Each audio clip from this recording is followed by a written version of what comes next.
Kara Stacey, put them up, shut them up. Who's winning and why? I like Tennessee on the strength of Candace Parker and her presence opening it up for the other players. I got to go with Rutgers. I think they got the best defense. They're peaking offensively, and they've got that mystique, and it's called youth and inexperience. Sometimes you just don't know any better, and you have to wonder if that's what's going to play out for the second straight year in the national championship. Enjoy the game. It will be great. Here's Mike Patrick. Trey, thanks very much. Here in the city where rock and roll was coined, only two remain. One from Springsteen's Jersey, tough, gritty, and born to run. The other, Tennessee, where there's a steady backbeat of country music and basketball titles. 40 minutes, two teams, and the drive to glory. Only one ticket to ride. In a place where legends reside, another star is about to be enshrined. 64 distinct tunes distilled to a pair of intertwined melodies. Legendary leaders, one who last stepped on the ultimate stage a quarter-century ago. I really would like to know what it feels like to win the national championship. Another who has tasted more victory than anyone else, but never lost the hunger for more. I don't stop and think about winning a 7th national championship. I think about this team winning their first. An elite roster piloted by the country's best player who combines skill and aggression. That's what my team needs me to do. You just got to raise your level of play in pressure situations. That's what determines, winners from losers. A young band marked by fire and ferocity who summon finesse when it's needed. Don't underestimate the power and the faith that we have within each other. They can't miss a thing. Holy cow, goes by. Got it. That is just great defense. Tennessee on a 10-0 run. This is the stage where legends are made. Rutgers, Tennessee, the championship game.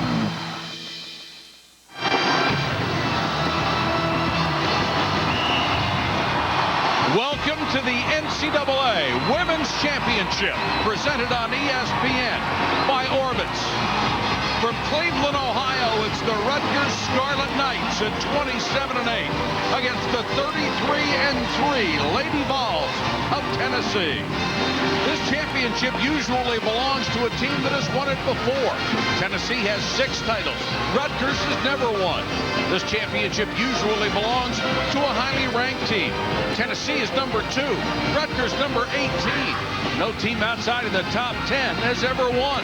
This championship usually belongs to a number 1 seed. Tennessee is a number 1. Rutgers is a number 4. No team seeded 4th or lower has ever won. Good evening, everybody. Mike Patrick, Doris Burke. Great to have you with us. With all that historical background, this is a total mismatch, right? Not when a team has captured that something special that only March has to offer. Rutgers has one of the nation's best defenses, and when they make shots, Mike, they are tough to beat. That gritty, that athletic, that tough-minded defense specializes in taking away an opponent's best option to score. That was Duke's Lindsey Harding from the point, Arizona State's Emily Westerberg from the power forward, and the nation's best center, Sylvia Fowles. She had been dominant. She was rendered ineffective. Each underperformed. Can they do it again tonight against Candace Parker? Of course, this is the biggest stage there is for women's basketball, and Candace Parker, arguably the best player in this game. Yeah, I don't think there's any question. And Tennessee tonight will look to move her around the floor to try to take advantage of a wealth of skills. This is the most complete player in college basketball with the most refined skill set that you can offer. She is most dangerous around the rim at 6'4", an intimidating athletic defensive performer, but a person who can go off the dribble, can make shots with her back to the basket or facing up. This is not somebody you can guard with one. I look for Rutgers to send a lot of different looks at her. All right, how about your star watch, Doris? Yeah, Mattia Ajavon is a skilled athlete who's an explosive scorer out of the one, and Parker's legacy is on the deck tonight. Will she step up and become a legend? We're looking forward to a great ball game. So are 20,704 here in Cleveland. We'll be back with the starting lineups right after this. The NCAA Women's Championship is presented on ESPN by Orbitz. Save big at Orbitz.com. Just Orbitz and go. And in part by Volvo. Experience the full line of 2007 Volvos. Who would you give a Volvo to? Volvo for life. And refreshingly smooth Bud Light. Always worth it.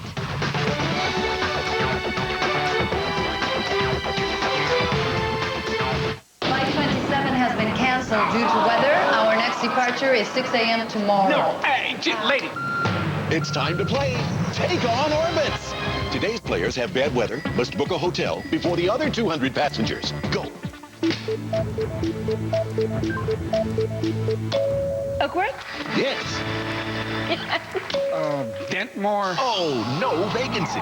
Orbitz TLC lets you find a hotel right from your phone. Next time, Orbitz and go. Think we'll make it? I don't want to get left.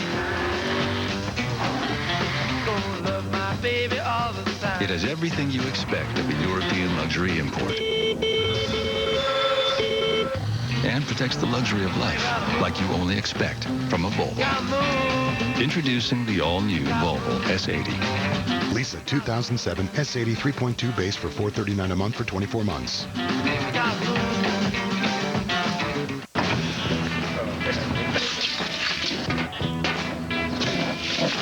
Sorry, dude. Only got one left. Hey, I'm gonna grab some nachos. Walter! Watch my Bud Light, buddy.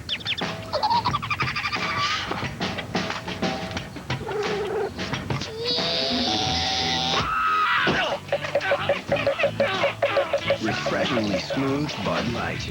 Always worth it. Does Walter like nachos?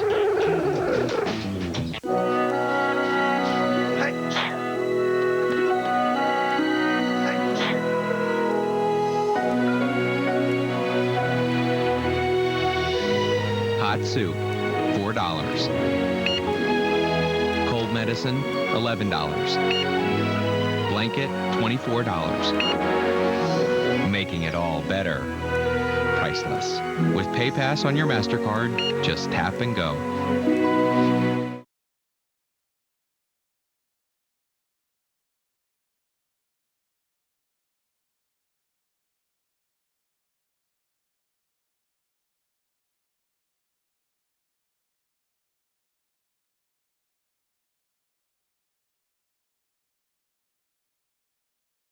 Welcome back to Cleveland. A sellout crowd of 20,000 waiting to see a national championship between Rutgers and Tennessee. Two of the winningest coaches in the history of basketball. Pat Summitt, #1. C. Vivian Stringer, #3 on the wins list. Pat Summitt, of course, with 6 championships to her credit. C. Vivian Stringer looking for her first. This will be the 15th title game between them. Let's go to the public address announcer, Agnes Green. On behalf of the NCAA, welcome to the Division I Women's Basketball National Championship game. Please stand as our nation's colors are presented this evening by the 3rd U.S. Infantry, traditionally known as the Old Guard. And now to honor America and those who support our freedom at home and abroad, please join Cleveland's own Ann Cochran in the singing of our national anthem.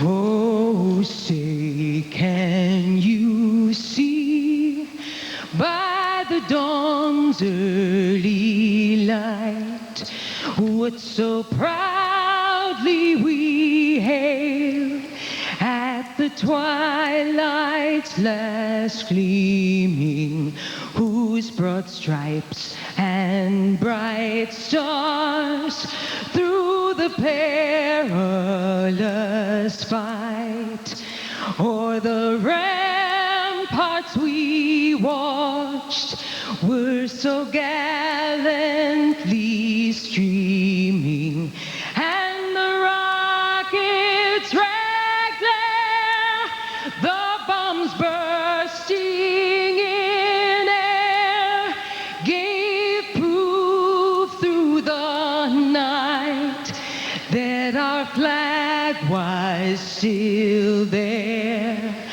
Oh, say, does that star-spangled banner yet wave for the land of the free and the home of the brave.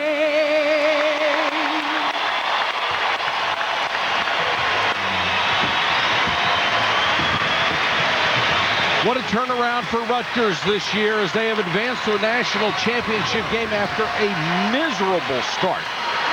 Just 2-4 at the beginning of the year with this young team. The biggest turnaround, points allowed, and field goal defense. They have become, arguably, the best defensive team in the country after being horrible at the beginning of the season. Tennessee, of course, used to being here. 97-19 in the NCAA tournament all time. They have been to every Sweet 16, 17 Final Fours, and they have won a record NCAA championships a half dozen. Let's go back to Agnes Green for the starting lineup. Ladies and gentlemen, welcome to the Quicken Loans Arena for tonight's national championship game between the University of Tennessee Lady Volunteers and the Rutgers University Scarlet Knights. Now let's meet the starting lineup. At forward for Rutgers, a 6-foot junior from Patterson, New Jersey, number 5, Essence Carson. At forward for Tennessee, a 6'4" sophomore from Naperville, Illinois, number 3, Candace Parker.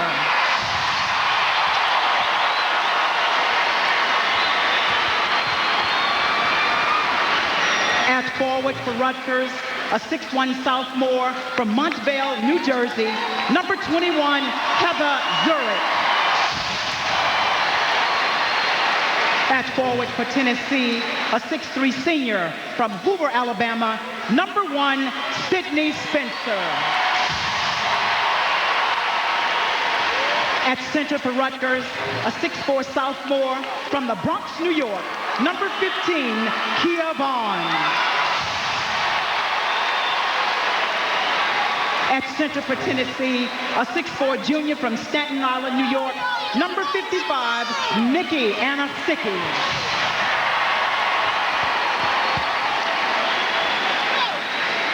At guard for Rutgers, a 5'9" freshman from Brooklyn, New York, number 10, Epiphany Prince.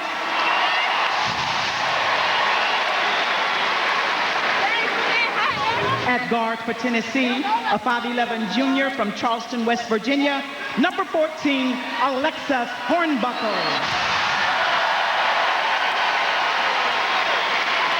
At guard for Rutgers, a 5'8" junior from Newark, New Jersey, number 22, Marti Ajavan.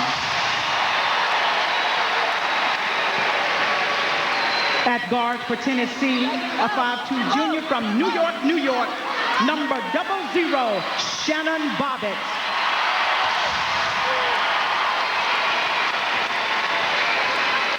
And introducing the head coaches, for Rutgers in her 12th season, C. Vivian Stringer.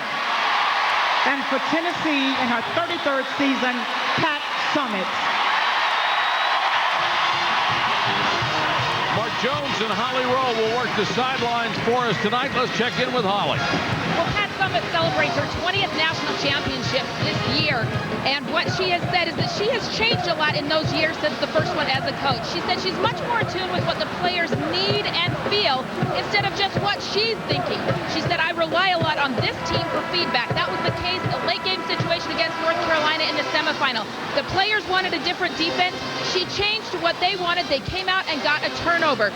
But her legendary focus is the same. She has secluded her players. She took away their cell phones last night, and she said she doesn't even know where her cell phone is. She said, Holly, it's been since 1998 that I've cut down anything. I'm not looking for a phone. I'm looking for some scissors. Now let's check in with Mark Jones. Holly, C. Vivian Stringer has taken 3 different teams to the Final Four, but this year's edition of Rutgers are the quintessential survivors, and they take their cue from their head coach, Stringer. They've watched as Stringer has survived the loss of her husband suddenly back in 1992 because of a heart attack. They've gained strength from watching Stringer raise their daughter, Nina, who has spinal meningitis. In fact, Kia Vaughn, their starting center, told me that, Mark, she motivates us every day. She has us believing that we can jump over a building if we have to. Back to you, Mike. Thanks, Mark. Tonight's Women's Championship game is a full circle event on the ESPN family of networks right here on ESPN. The traditional game coverage. ESPN2 features a 6-box with close-ups of the legendary coaches C. Vivian Stringer and Pat Summitt, and 2 boxes for star players, as well as a box for replay and stats. In addition, ESPNU will have constant above-the-rim coverage and get enhanced coverage on ESPN 360 and ESPN.com.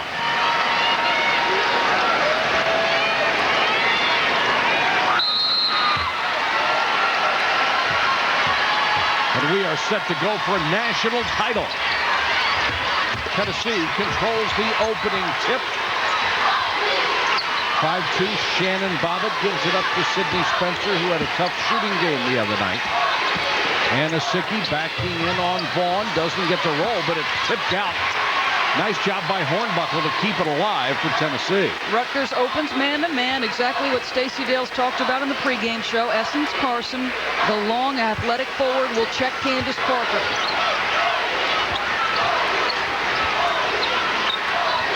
Bobbitt launches the 3 and nails it. She is better than 40% from long range. Pat Summitt talked about the fact that because Rutgers does such a good job of taking away your best scorer, people around Candace Parker will have to make shots. I got to believe Bobbitt hitting that one makes Pat take a sigh of relief over there.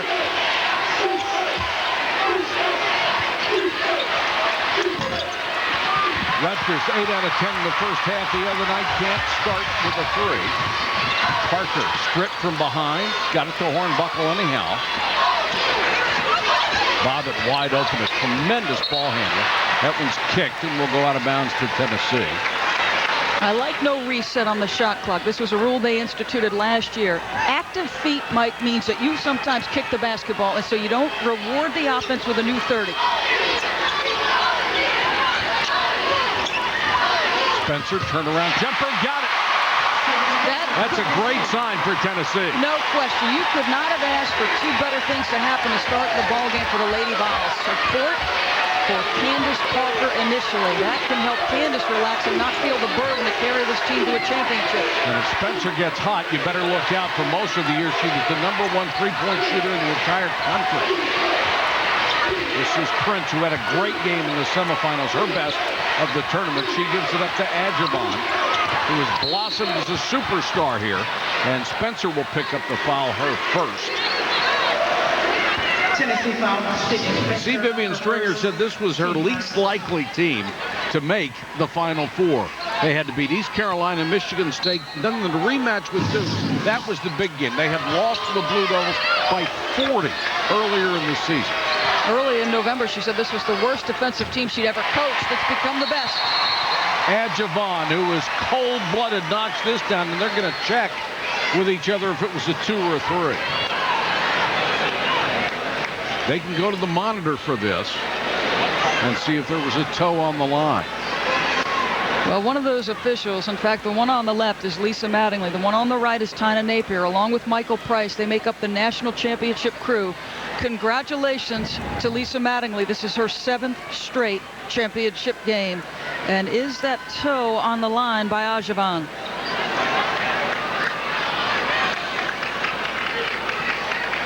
What? You can't see, can you? Well, Here we go. They called it a 3.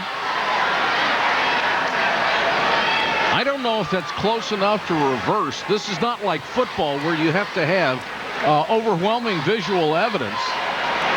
There's nothing in the rule about that wording. But if her toe was on the line, it was a millimeter of it.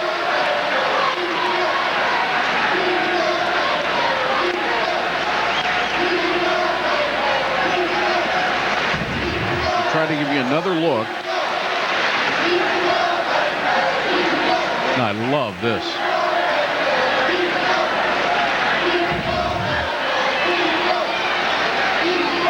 So just what the players need. They're not nervous enough. We're going to stop the game in the first 3 minutes and give them some more time to think about it. I'll tell you, one of the keys for Tennessee, they talked an awful lot about individual defense and contesting shots early. Remember, Carol Lawson talked about the fact that she thought Tennessee would put some pressure on the shooters. Well, Hornbuckle a little bit slow as you see the replay. Here's Tennessee's road to the championship. And really, they were not stressed by anybody until the North Carolina game here in the Final Four. Well, I tell you what, this, let's make a decision and get on with it. And they're going to call it a 3.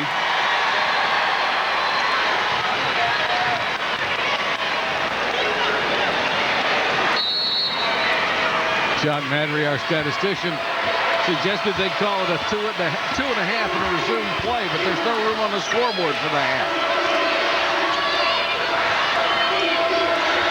Good switch by Kia Vaughn on the exchange by Essence Carson.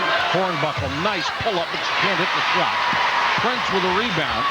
She had 9 rebounds out of the backcourt the other night. That almost a travel, but they don't get the call, and Vaughn will shoot the jumper. And a Sickey with a rebound. Well, Vaughn has got some size in there. It'll be interesting to see if Rutgers gets her isolated on the box. Can she do some damage? Trying to get it into Parker and kicked again. Kia Vaughn, 6'4", more than held her own against the nation's best post player, Sylvia Fowles. I thought she was a key part of that win. Parker with a deep inbound. Carson waiting for it. Parker will shoot over and miss. Rebound to Tennessee. That shot is the best case scenario. Rutgers would like to make Candace Parker a jump shooter or somebody who has to operate off the dribble. And the Sickey, as they try to work high-low post with Parker inside. Spencer picked up her dribble. Bobbitt's a threat to launch it. She has no fear of anything. Spencer. Another offensive rebound. Tennessee just killing Rutgers on the boards right now. Parker likes to face up and then back in. And through the contact and the foul. That is going to be where she can best take advantage of that matchup with Essence Carson. Carson at 6 feet gives up 4 inches to Parker. At the line for 2 shots, Candace Parker. She won the Wade Trophy this week, which is the biggest prize in women's basketball as a National Player of the Year. Everybody's first team All-American. This is the first free throw. Question remains, will she make herself eligible for the draft? She has until tomorrow at 10 a.m. to declare. She would have to graduate by December in order for that to happen. Correct, and Nancy Lieberman reporting later on some circumstances that may have an influence on that decision. We'll see how that goes.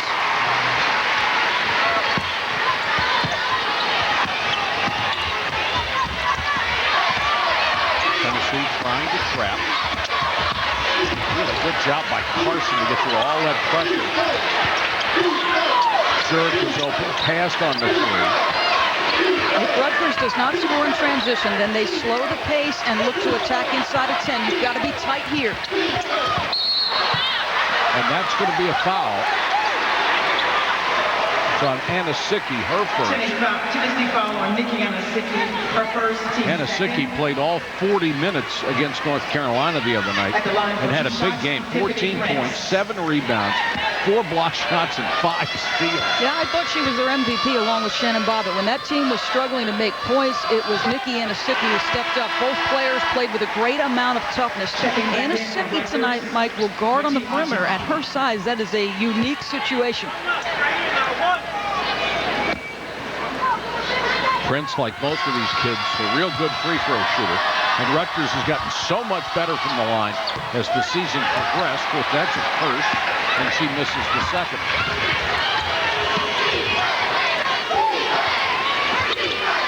Spencer, she wanted that shot.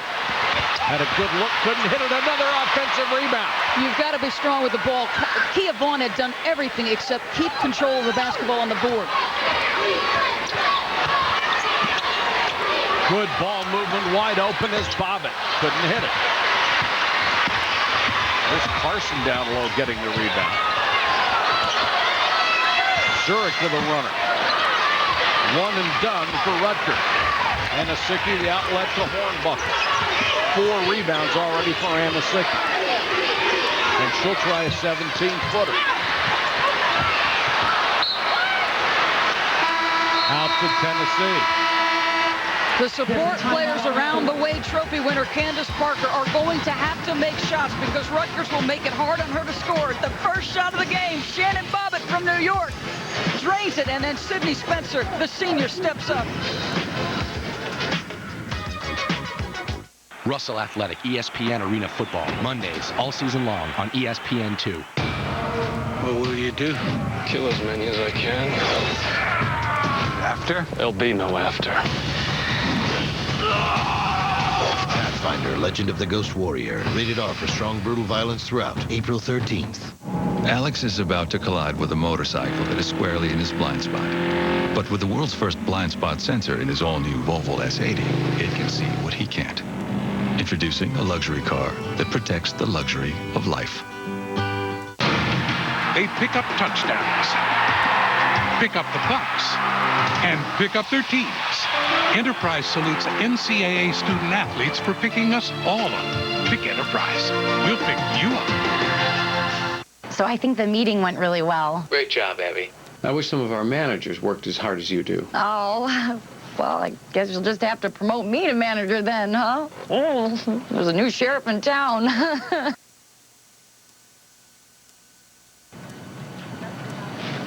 I understand that I have to work my way up, though. Singular is now the new AT&T. Your world delivered. Now get the broadband Razor for only $39.99. Once upon a time, there was this idea. One of those proverbial big ideas. An idea so big that it needed help making the leap between possibility and reality. This big idea, it's your idea. Now who's going to help you make it real?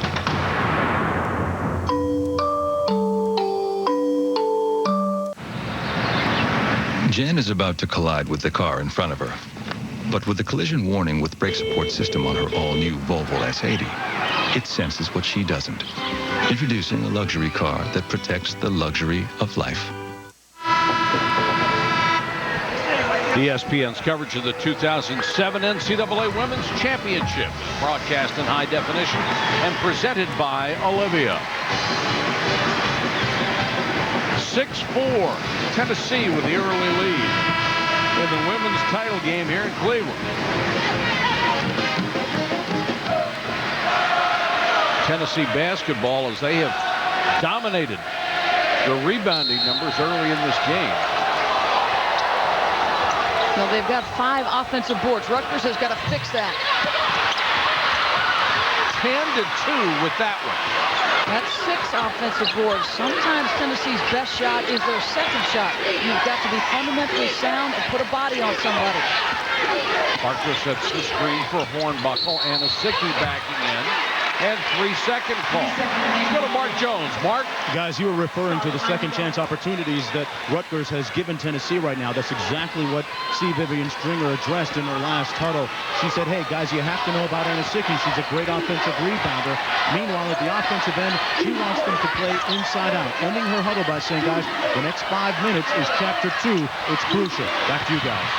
Double team on Carson. Finds a way to save it and just got it away to Carson after Adjumon had been doubled up. Shot clock at 6. Carson, nice cut down the lane. Basket on a good no call. Absolutely outstanding no call. Hornbuckle was too deep in the paint to give her any kind of reward for that kind of defense. Exceptional off the bounce is Rutgers inside of 10 seconds. You better come with good individual defense if you're Tennessee. And they are fearless. We're tied at 6.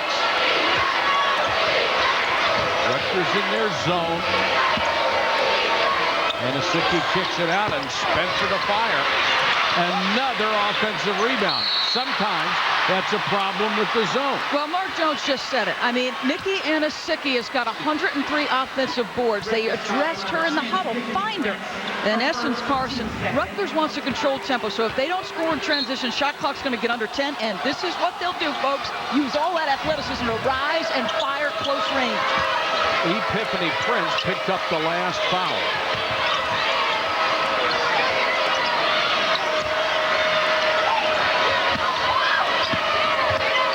Will reset it. Tennessee has missed its last 8 shots. Parker double team, great pass. Anasicki couldn't hit the shot. She thought she was fouled. And there's a travel violation. Well, one of the things Rutgers is doing right now is they're gambling off of Nikki Anasicki, Mike. They are taking Kia Vaughn, and anytime Candace Parker's around the box, they're sending a different defender. They're coming with Kia Vaughn. Brittany Ray is going to come in to give Anasicki a breather. She did not leave the ball game against North Carolina. If you're joining us late, Rutgers and Tennessee for a national championship, 13:44 to go first half of play. We're tied at 6. Even though Tennessee is just killing Rutgers on the board. Bobbitt trying to drive, gets cut off. Parker with a runner short. 0 for 3 from the floor for Parker. A good catch by Carson. Well, outstanding defense by Carson, making Candace Parker work for it. Bad pass by Adjuvant. Bobbitt the only one there to get it. Hornbuckle passed on the shot and then tried to drive, knocked away, and out to Rutgers. One of the most dangerous things you can do against C. Vivian Stringer and this vaunted defense, and look at the numbers, all of those season lows that you see highlighted. One of the most dangerous things you can do against a Rutgers team that's so athletic and has some of the fastest hands in the country, put the ball in the deck. You are asking for it to be stripped. Carson got into the lane, pull-up jumper, and hits it, and Rutgers takes the lead. How's that for patience? Don't panic under duress of a triple or a double team, Mike. Just take your time, be composed. With all the second chances they've given Tennessee, how do they have the lead? It's amazing that they have not boarded it and been able to sustain this. Adjuvant. Got it inside to Kia Vaughn. She missed the shot, and Zurich will commit a foul coming over the back, trying to get a rebound. Rutgers foul number 21, Heather Zurich. Her first personal, third team foul. That is the third team foul against Rutgers. Tennessee has committed 2 here in the first half. Bobbitt, who was admittedly overwhelmed after transferring from junior college at the beginning of the season, isn't overwhelmed anymore. She'll play with anybody and with a lot of confidence. And she infuses this team with energy and toughness, Shannon Bobbitt. I love what she's added. Spencer, and that was a pushing foul as she got the shot and a nice cut. Rutgers foul number 21. It's going to be on Zurich, her second. Fourth team foul. Tennessee has not hit a bucket since 1837 was on the first half clock. That's 6 minutes and 37 seconds ago. This is the kind of thing Rutgers does. It's amazing when you look at the constitution of Rutgers. 5 freshmen, no seniors. They started out with Ajabon injured. She had to have a rod inserted into her leg in order to deal with a stress fracture. They get out of the gates 2 and 4, and they become one of the nation's best teams. An amazing transformation. The only people that weren't surprised were the players. They thought they could do it. And Mike, we haven't seen them overwhelmed by any moment thus far. Not against Duke in the regional semifinals, and not since they've arrived here in Cleveland. They have always played like they believed they were the better team, and they believed they were going to win. They've blinked in the whole tournament. Tennessee has missed its last 11. There's a travel on Essence Carson. Big game, obviously, for both coaches. Close spread.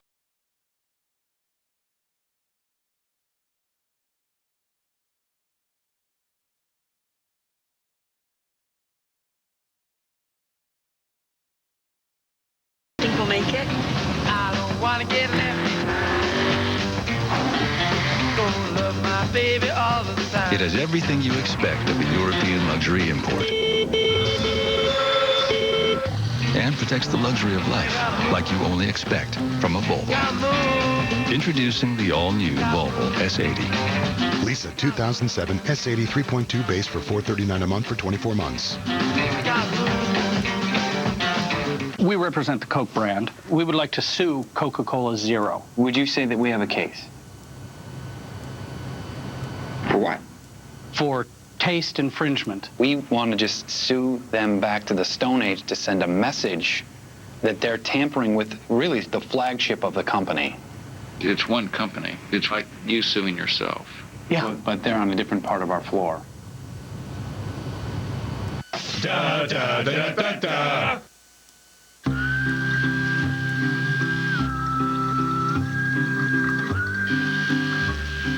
Don't forget about us, Stevie.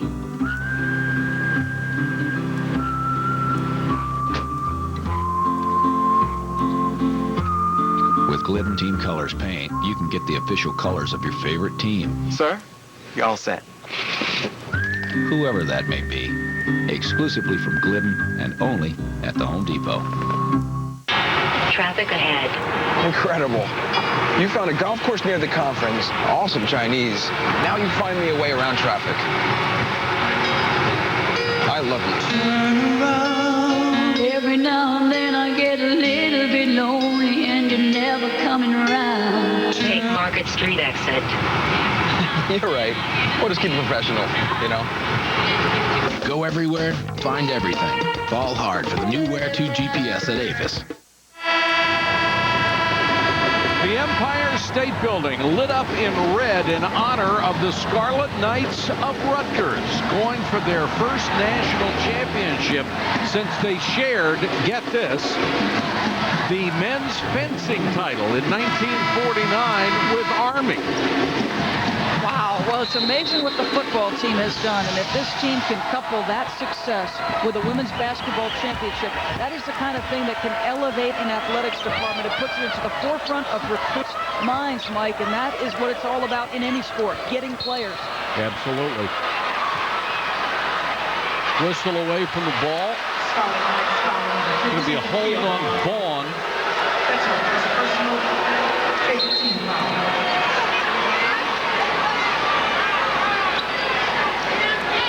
Five team fouls on both.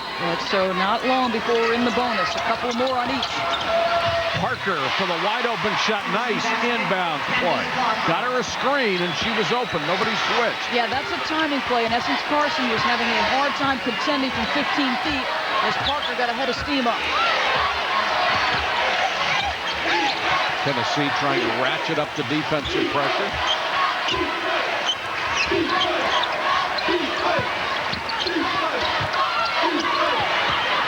Pick up your dribble against Tennessee's defense. It's at your own jeopardy. Adjavon trying to drive.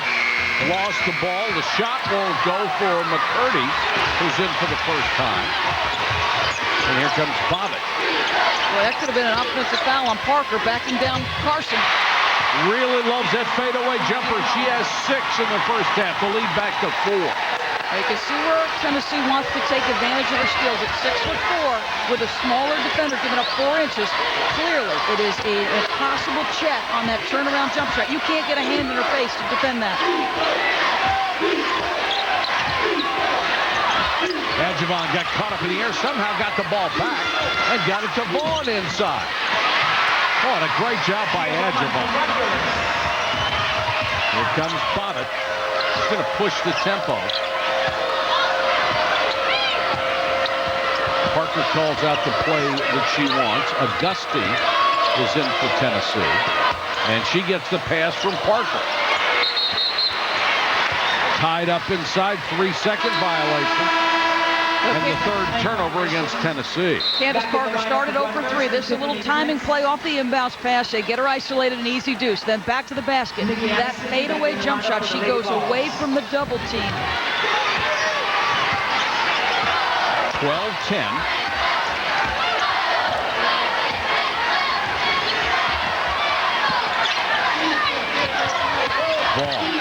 to Ajavon.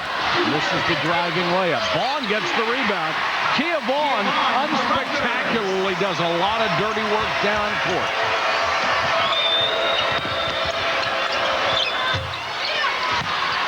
Offensive rebound and a foul. That looked like a reach-in on Prince, and it is her second. Kia Vaughn has dropped 30-plus pounds off her frame as they go to the rack. Look at her pursue the basketball. Excellent hands, nice, strong frame. This is a star in the making right here. Auguste out of Marrero, Louisiana will go to the line. Only a 65% free throw shooter.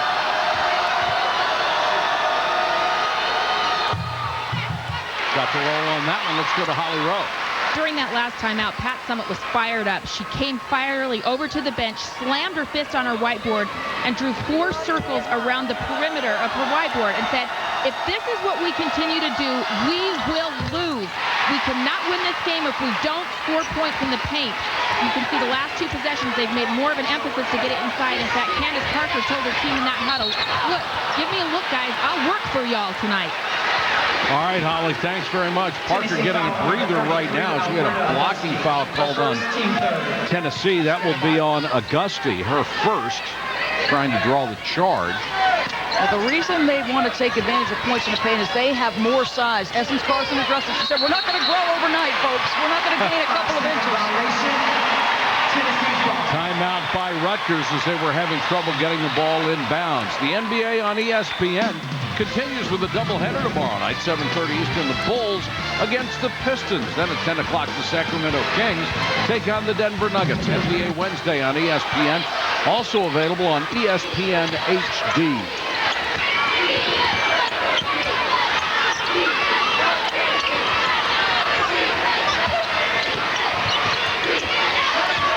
Bobbitt with 10 on the shot clock. So where do your points come from now? Candace Parker, the offense usually runs through her. Where does anything come from? Barely got off a shot, and that is a shot clock violation. Can't imagine they need either Hornbuckle or Parker back in the game to generate some offense. Well, they're both going to come back in. Candace Parker. But the players on the court have to realize not only who is there, but who isn't. You've got to get a shot when you are uncontested from 20 feet. Yeah, personnel is a fairly important thing to be aware of. Tennessee's lead is only 2, although they seem to have dominated play in the first 11 and a half minutes. Carson, double teamed as the shot clock works down to 9. Tennessee doing a better job defensively. Then Vaughn has it knocked away, and it's off of Vaughn. What's happening out front is as soon as that shot clock goes under 10, Mike, Tennessee comes with a ball screen trap. You know Rutgers wants to drive off the 10, and so they come with a trap, and they make things tough. Vaughn will go out, and Rashida Junite, the freshman out of New Jersey, will come in. She's given them some valuable minutes. She's really good in the middle. Tends to get in foul trouble quickly, though.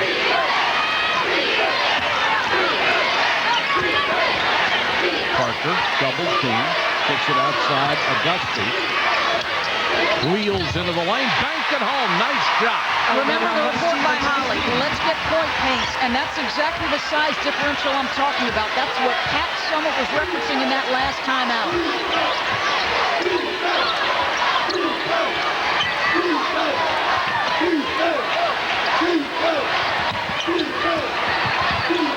Prince, beautiful spin into the lane, great dish.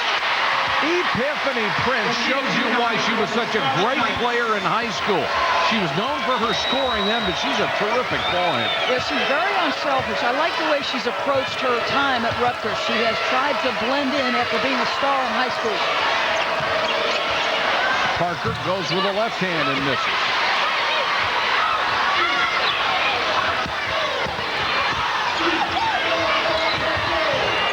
Rutgers with a chance to tie with a 2. A 3 would give them the lead.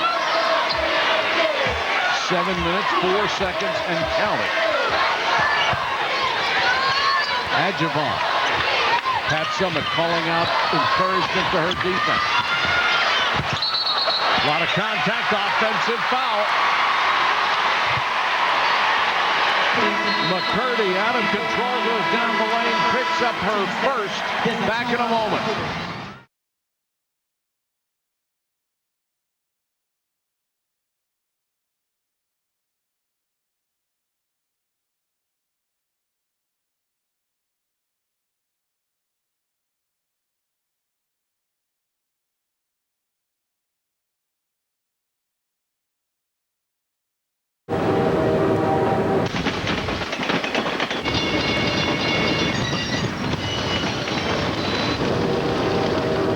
We knew the 2007 Motor Trend Truck of the Year would be a tough act to follow. So we took the lead instead. Introducing the most powerful heavy duty on the planet, the all-new Silverado HD. This is our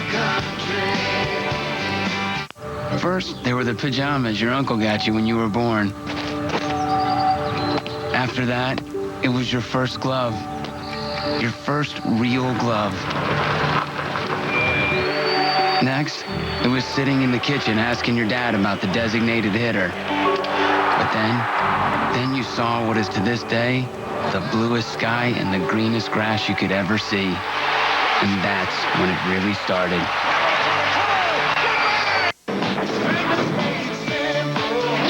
Start improving your body and life every day with Fitness Made Simple. I totally feel it. It really works. I start and end my day with Fitness Made Simple. I lost 5 pant sizes thanks to Fitness Made Simple. I look sexy again. Fitness Made Simple works. Call now to order John's Take Control special and get 2 videos for the price of 1. Fitness Made Simple, the power to be better. Make sure to also visit John on myspace.com.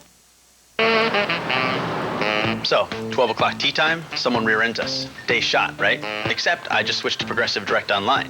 They gave me a couple of competitive prices. I picked Progressive and saved $400 a year. And I've been trying to tell these guys I also get their concierge service. So I drop off my car, pick up a rental, and we're gone. So I save $400 and our tea time.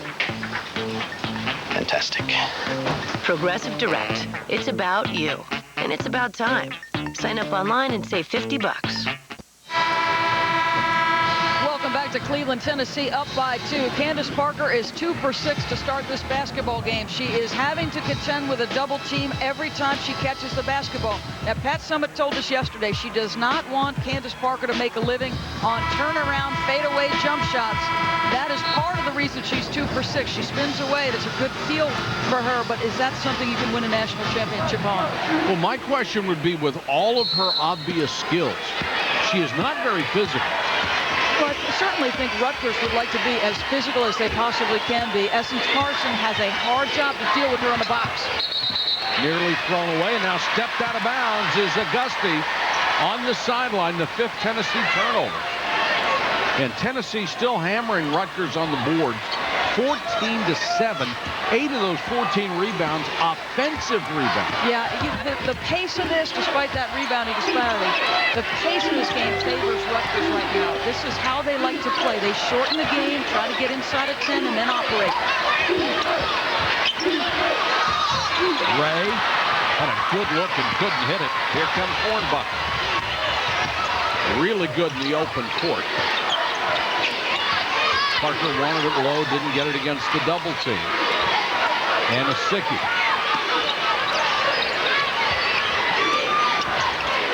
Hornbuckle wide open. She passed on the shot.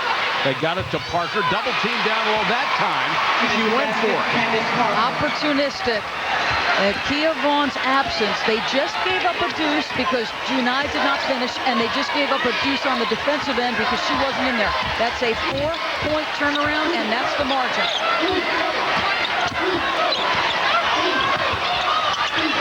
Adjuvant threw it away. Somehow Essence Carson's got it. Carson misses the jumper. Prince kept it alive. Then she loses it to Hornbuckle. Tied up. And it's a jump ball position arrow. Gives it back to Rutgers. Checking back in for Rutgers, number 15, Kia Vaughn. Vaughn will come back in. Junai will sit. as much as Tennessee is working the post opportunities for Candace Parker, this is what I'd like to see from Rutgers. Neither team shooting a terrific percentage, Mike. You have mentioned the disparity in boards. But why are we not seeing Kia Vaughn get more opportunities on the box? Because who can contend with her physically from Tennessee? Well, that's something they have said since this tournament began. They would like to see Kia Vaughn get more touches, and it never really seems to happen. There's one. She's double-teamed and fouled from behind by Hornbuckle. One of the things they're doing is Sydney Spencer, who did a sensational job in the semifinals dealing with Erlena Larkins from North Carolina. They are fronting Kia Vaughn, so they're going to make you pass it over her size. Now look at her. That is a 6'3" body with long arms. That's part of the reason Vaughn is not getting touches. Much harder to do than it is to say. It's like when you say a superstar ought to get 25 every game. Well, if you're double and triple team, it's a little harder to do it. We approach the 5-minute mark. There's a three-pointer that won't go from Carson. Hornbuckle kicks it ahead to Parker. She's got that great second speed. Offensive rebound for Augustine.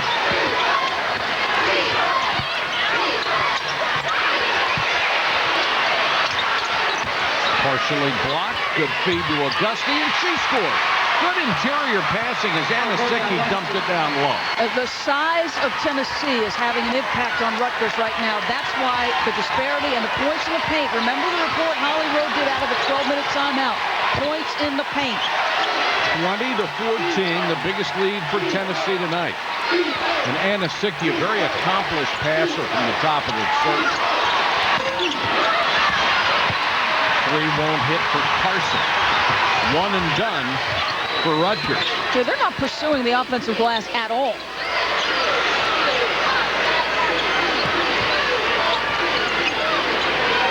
Parker wanted it low instead of Anisicki. It looks like that. And there's another offensive rebound. Looks like that. You ought to be able to score. Spencer pull-up jumper. Nice. Second chance opportunities. You give Tennessee multiple looks and they are far too talented. You know, the usually sure-handed Rutgers team, are they starting to feel the pressure? They're so young. Look at this. Offensive rebounds, second chance points. That's the difference. Adjabon has taken over before. Maybe she has to here, and a long pass thrown away. It will be out to Rutgers. There's a timeout with 3:28 to go first half. Tennessee by 6 as they play Rutgers for a national title.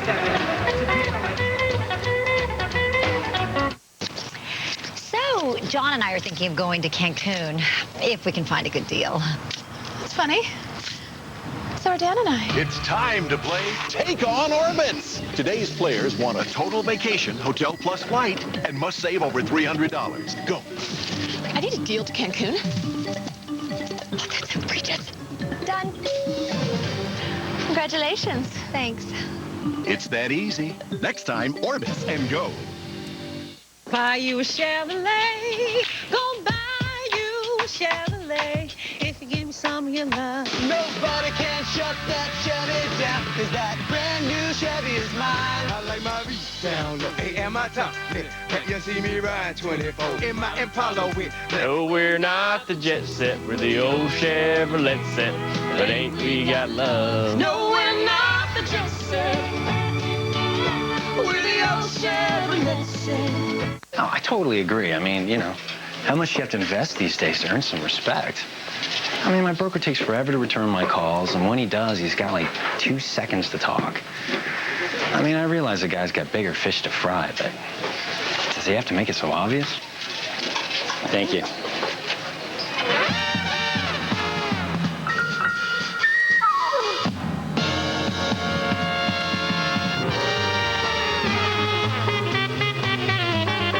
Morning. I appreciate someone who's willing to listen. Hey! Check the air in the ball.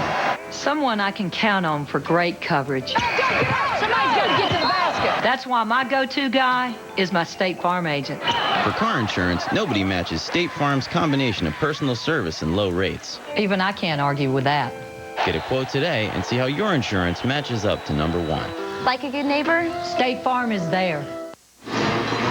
3:28 to go in the half. Tennessee with a 6-point lead. Let's check in with Holly Rowe. Well, there's a familiar face in the crowd tonight, a former Duke player, Sheldon Williams, now playing with the Atlanta Hawks. He's here for good reason. His girlfriend, Candace Parker, is playing in her first national championship game. I asked him before the game, what's your advice for her? You've played on a big stage like this. He said, I just reminded her that all of her hard work has led her to this point, and to have the confidence to let it pay off, that she's put in the time, she's put in the work, and now she's reaping the benefit. He's making a sacrifice. The Atlanta Hawks practice tomorrow morning. He says he thinks he'll be there in time for shoot-around, but if he's not, he will be fined between $2,500 and $5,000. So he thinks he's got it worked out, though, but he thought this sacrifice was worth it. Well, that's when your girlfriend says, ooh, that's nice. Thank you. That's as good as flowers. It might be better. Yes, it is. What a compliment. Here's the steal, Auguste, and she makes a great decision. 1 against 2, she waited for help. The usually sure-handed Rutgers team doesn't seem as aggressive in stripping the basketball or as solid with the basketball when they've got possession. Parker, great pass. We watched film with Tennessee earlier today, and you see Sarah Parker enjoying the passes. They talked a lot about that pass, Mike, that behind-the-defense pass. Rutgers is so in tune with the basketball that sometimes they let their player get away from them. And when you have somebody of that size, they can pass over the defense. Vaughn, again, gets it down low on the lob, and it's 24-18. Tennessee starting to play much better in the last 5 minutes. They have been passing on those outside shots. On another offensive rebound, Anna Sicki knocks it out to Parker. Spencer, got it. Second chance points are destroying Rutgers. It's 13-2 in that category right now, and that's exactly where the difference in this ball game lies. The size of Tennessee. Nikki Anasicki came in with triple-digit offensive boards. Check out. Epiphany Prince as we go under 2. Tries to get down the lane, gets it to Zurich. Good outside shooter, but not that time. Knocked away out to the Lady Vols. Now, Candace Parker has the most complete skill set of any player in the country. At 6'4", she sees right over the smaller Rutgers players and an easy deuce. And Sydney Spencer, the senior, would she step out in her final collegiate game and make shots? #1 on the jersey. That's a good-looking 3. Second chance points, Rutgers 2. Tennessee with 13.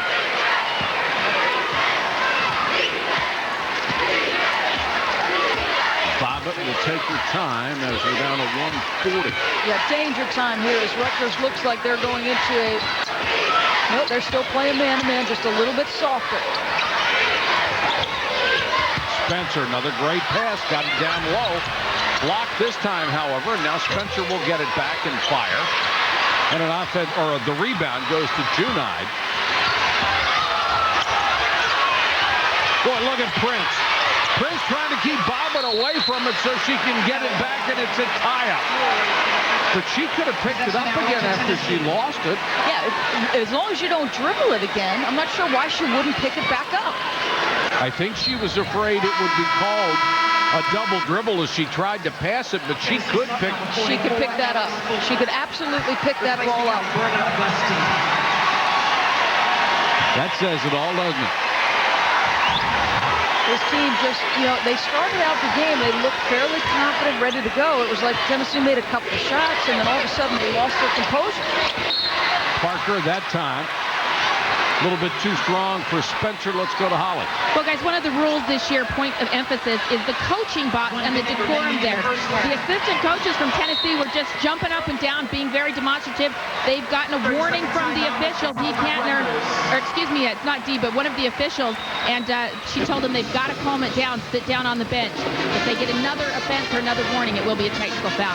All right, Holly, let's check in with Mark.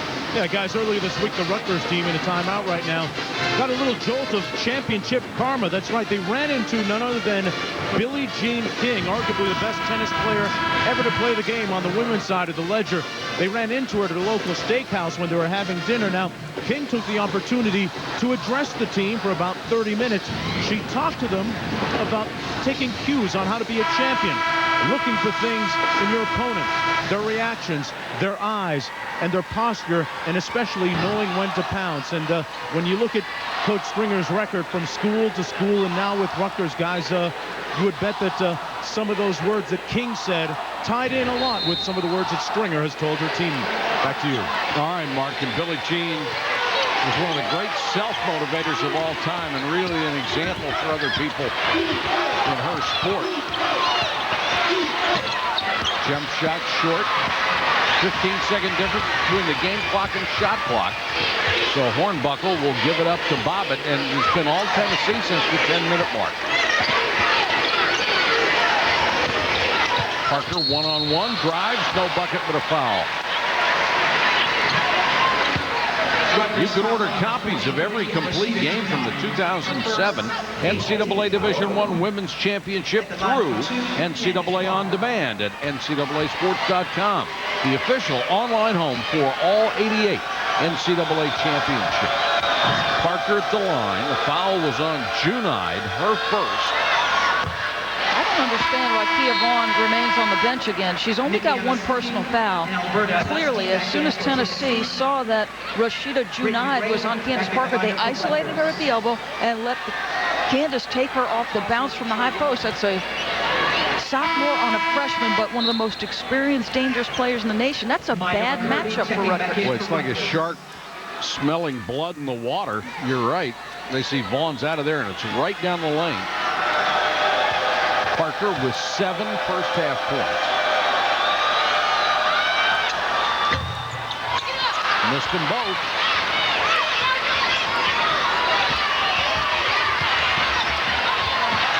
Loose ball. There's the steal. Auguste. They were so worried about Bobbitt from behind.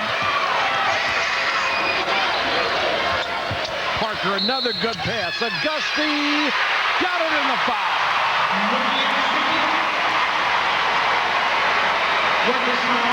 Well, if Parker doesn't score again, she has already given them a lot of value just as a passer. Well, she's an unselfish player. She's patient. Look at the vision, the ability to see over the defense at 6'4", and the unselfish nature to give it up to Nikki Anasicki. McCurdy got the last foul, her second. Anasicki missed it, almost got the rebound. And this will be a reach-in foul on Bobbitt. Tennessee foul on Shannon Bobbitt. It's a silly one, but it's only their 6th team foul. And only her first. Now Pat Summitt wants a timeout with 8.4 seconds left. Coming up at the half, we'll check in with Trey Wingo for our halftime report.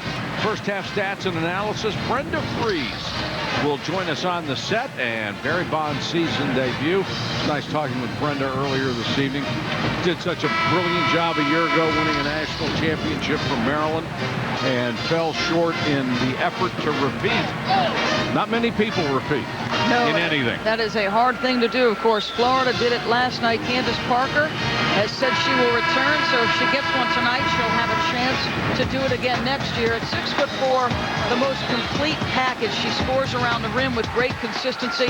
I like her vision. This fadeaway is tough. This is nothing you want to make your living on. But her ability to pass the basketball and her unselfish nature, she elevates the play of the people around her, and that's the mark of a great player.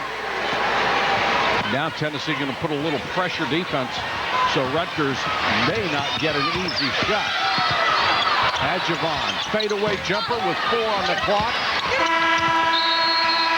And Rutgers, frustration may be starting to set in because they played so poorly in the last 10 minutes. Adjavon with 5, Parker with 7. As far as the Star Watch matchup, it's been Parker with the advantage, and Tennessee is a team with an 11-point lead. Here's Mark Jones. Coach, what do you say at halftime to your team down by double figs like this? We got to quit playing scared. We're very tentative. We act like we've never played before. So instead of us freezing cuts and setting screens, we're not doing it, just running everywhere instead of settling down. And it happens, it's got to start with the guard play right from the beginning. So, you know, I know that it's difficult for us to see passes, but the settled team that I've seen before is not happening. We're not even reading whenever there's traps, and it's causing all kind of problems for us. Defensively, we're missing quite a few things that we would like to have done, and I think that we can get that changed in the second half. Thanks a lot, Coach. Holly Rowe? Well, Coach Summit, Rutgers makes so many teams uncomfortable in the first half of games. How do you feel your team's operated against them? I think the one thing that's made us uncomfortable is that they're not guarding Nick Anisicki, and she's being really hesitant. And she has to go play her game, stay on the block. You know, she's trying to face up a little bit too much for my liking, and it's really taken us a little bit out of our rhythm.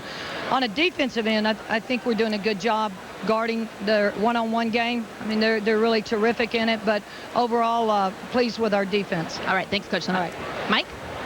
Right now, Holly, she should be pleased with everything because Tennessee is on top, 29-18 at the half. Let's join Trey Wingo. All right, Mike, thanks very much. At the break, it is Tennessee in control by 11, 29-18. You saw the stat there this season, Tennessee 32-0. When they have the lead at the half, they have it at the national championship game. Trey Wingo along with Carol Lawson and Stacey Dales. Guys, you look at this contest. This is the pace, the kind of game that Rutgers wanted to play, but they're down double digits. Why? Yeah, well, I think when you look at the first part of that first half, Rutgers did a good job of sagging off of, like Coach Summit said, Nikki Anisicki and some of their perimeter players, really packing it in on Candace Parker, making entry passes difficult. But you know what they did the last 10 minutes? They really figured out the defense, and Candace Parker, with her size, was able to find open cutters. Sydney Spencer was able to hit some of those open perimeter shots.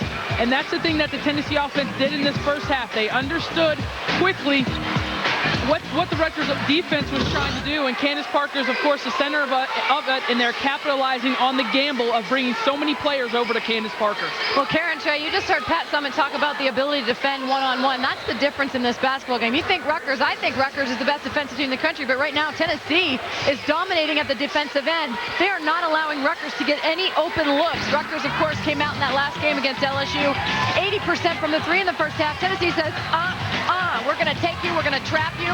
They're not reading the traps, as Vivian talked about.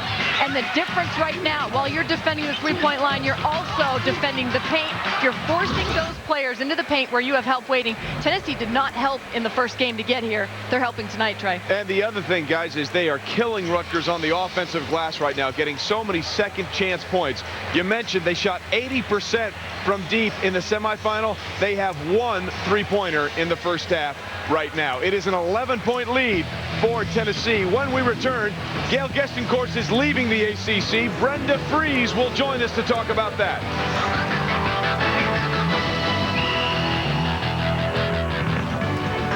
The NCAA Women's Championship, presented on ESPN by Orbitz, is brought to you by Marshalls. We can't drop names, but we can drop their prices. That's Marshall's Law. And Chevy, an American Revolution.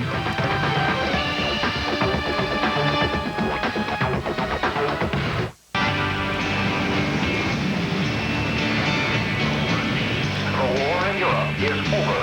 The unconditional surrender.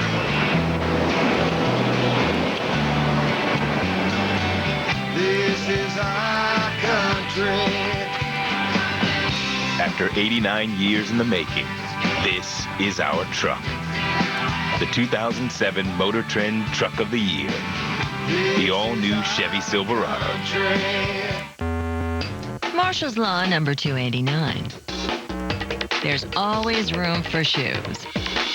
Get the designers you crave at a price that lets you take twice as many home. Those who know Marshall's Law. Hey, Steve. Oh, hey, Rick. You don't have Verizon Wireless. Oh, it's this new thing. They're letting people test drive them for a month. So far, I'm a lot happier. You guys never let me do that. Rick, it's not what you think. I think you're not as reliable. Then it is what you think.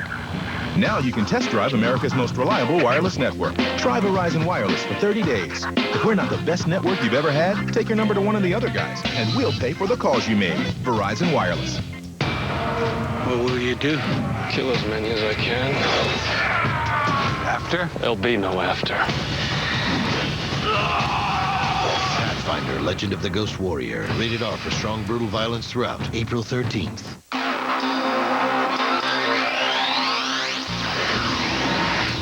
Guys are always looking for the next big thing, especially when it comes to the latest technology. Presenting Gillette Clear Gel Antiperspirant with advanced triple protection system. It locks out odor, keeps you dry, makes you smell great all day. Gillette Clear Gel Antiperspirant. Triple protection technology for men.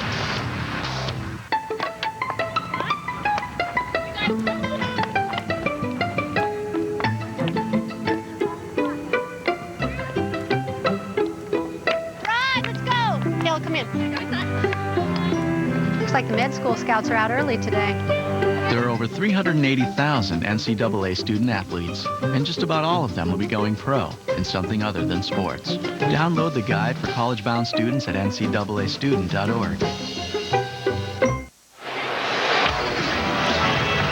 At the break in the championship game, it is Tennessee in control. Candace Parker not exactly dominating, but doing enough as the #1 Lady Vols have a 29-18 lead over Rutgers.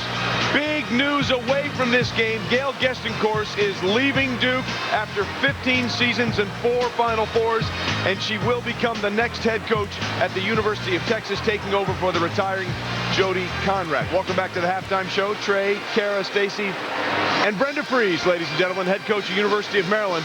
While I'm sure, Brenda, you're not upset that you don't have to play a Gail Gestencourse coach team 2-3 times a year, your thoughts on Gail leaving Duke and going to Texas? Well, I tell you, I am upset because, you know, Gail, her team, they made us better. And ultimately, as a competitor, that's what it's all about. And, you know, we wish Gail and nothing but success. I know she'll do a tremendous job, but I'm sure Duke will have a more than suitable replacement with their reputation and their tradition. But I am truly surprised that she is going to Texas. But she is going, so the question for you two now, what happened today? How did this process unfold, Stace? Well, Trey, I talked to sports information director for the women's basketball team, Lindy Brown. He basically said that Gail Gestencourse met with Joe Oliva this morning, who is the athletic director at Duke, and they talked about the situation. She then met with her players. There was a lot of emotion in the room. The players shed some tears, of course. It was a very difficult, tumultuous week for Gail Gestencourse, but she was ready for a new challenge, and there's no question, Kara, this challenge will be a big one for her at Texas. Yeah, I love the hire for Texas. I love the job for Coach Gail Gestencourse. You look at the state of Texas, it's a recruiting hotbed. There's a lot of great players in that state, and you look at this program, they missed the NCAA tournament the last 2 years. They have 4 of their top 5 scorers returning. I have no doubt that Gail Gestencourse can return the Texas program to national prominence. The only time in Jody Conrad's career they missed the NCAA tournament 2 straight years. Okay, so deja vu, that sinking feeling, you've been here before. Last year in the national championship game, your Maryland squad down by 10 at the break. Tennessee now leading Rutgers by 11. What, if you're C. Vivian Stringer, do you say to your team at the half? Because whatever you said last year worked.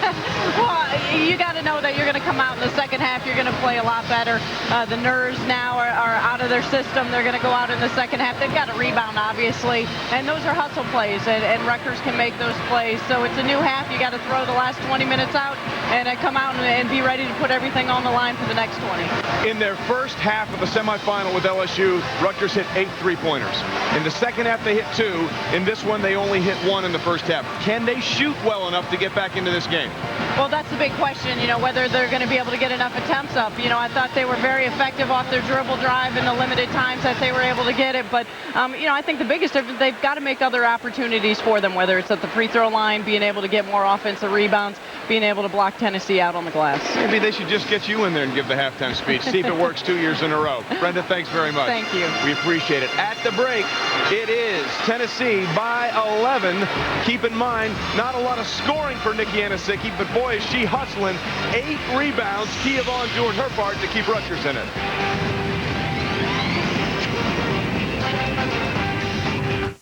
Enterprise, I'm at the repair shop, and I need to rent a car. At Enterprise, we'll arrange to pick you up free and get you on your way. Next stage, Mom. Pick Enterprise. We'll pick you up. The Lowe's Senior Class Award honors achievement in competition, excellence in the classroom, community service, and outstanding character. Lowe's recognizes scholar athletes who are building a bright future for themselves and their communities. Lowe's, let's build something together. On behalf of the over 200,000 Lowe's employees, we congratulate Allison Bales of Duke University for winning the 2007 Lowe's Senior Class Award for women's basketball.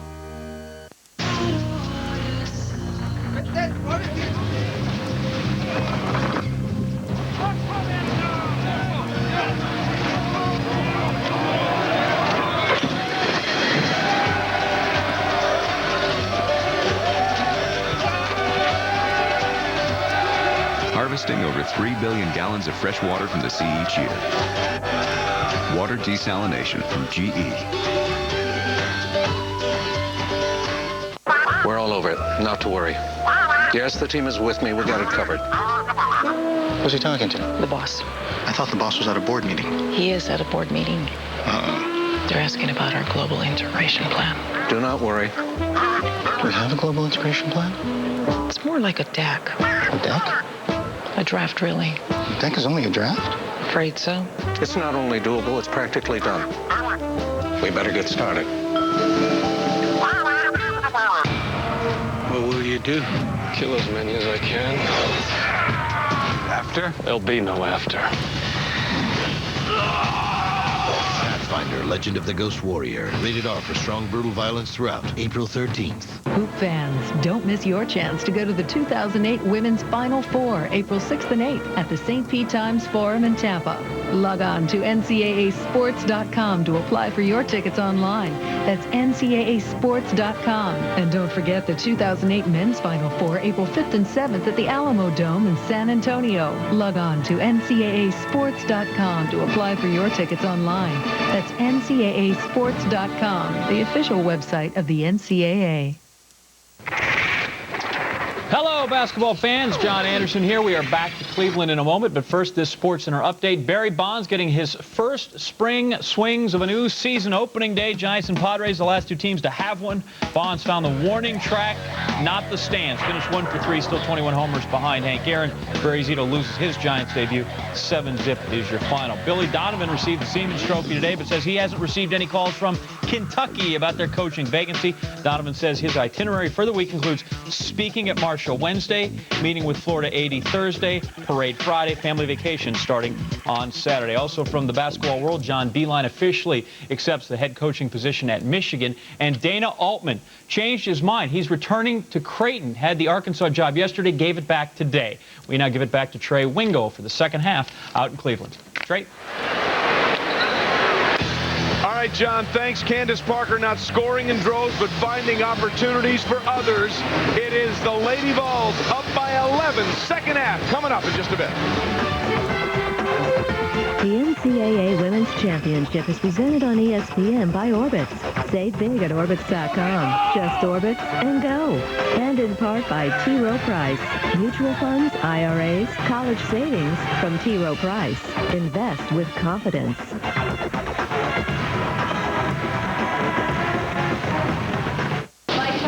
Has been canceled due to weather. Our next departure is 6 a.m. tomorrow. No, hey, lady. It's time to play Take on Orbitz. Today's players have bad weather, must book a hotel before the other 200 passengers. Go. Oakworth? Yes. Dentmore. Oh, no vacancy. Orbitz TLC lets you find a hotel right from your phone. Next time, Orbitz and go. Disciplined investing. It isn't about star fund managers. At T. Rowe Price, it's about experienced investment teams that stay the course. For each 1, 5, and 10-year period, 70% of our mutual funds beat their Lipper average. Low-cost mutual funds from T. Rowe Price. Invest with confidence. Request a complete prospectus or profile with investment objectives, risks, fees, expenses, and other information to read and consider carefully before investing.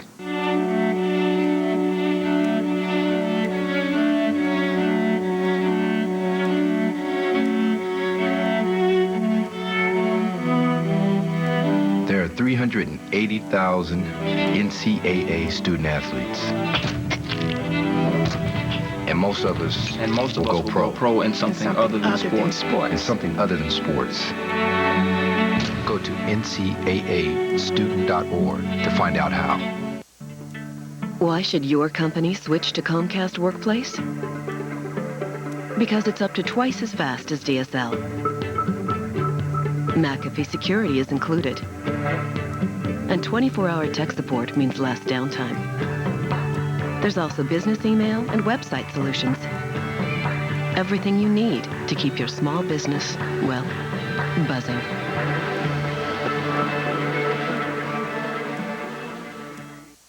Cox Media presents the New Business Spotlight, welcoming yet another member to our growing family of advertisers. The students of Utterback Magnet Middle School are inspired to learn. Inspired because they have fun while they learn. Utterback is a magnet school that integrates arts and academics.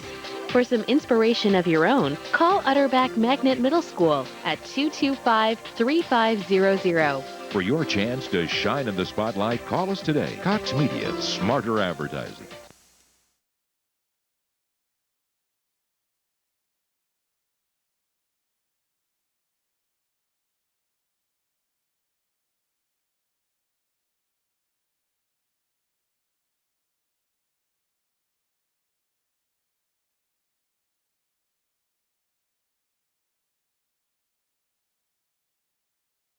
The lead over Rutgers, 29-18. Welcome back, everybody. Mike Patrick, Doris Burke, our entire ESPN crew. If Rutgers is going to come back and win this ball game, they had better do a better job on the boards. They're just getting hammered. Yeah, rebounding and the uncertain, tentative nature with which they played really cost them. One of the Home Depot coaching adjustments they're going to have to make is contending with Candace Parker, because her ability to pass the basketball hurt that team in the first half. They sent her off a stagger screen, and so much attention is being paid to where she is and when she catches the basketball. Watch what happens. Now, there's two Rutgers players, and they completely forget on the exchange that, guess what? They came off of one person, and that person gets a wide open layup because Candace is unselfish. Offensive rebounds, 12-3. Assists, 7-2. So the fact that they both shot 37-38% doesn't make any difference. Maya McCurdy has started the half in place of Heather Zurich. That gives them size, athleticism, and Zurich was rendered ineffective. Will McCurdy be more so? Carson, pull-up jumper over Spencer.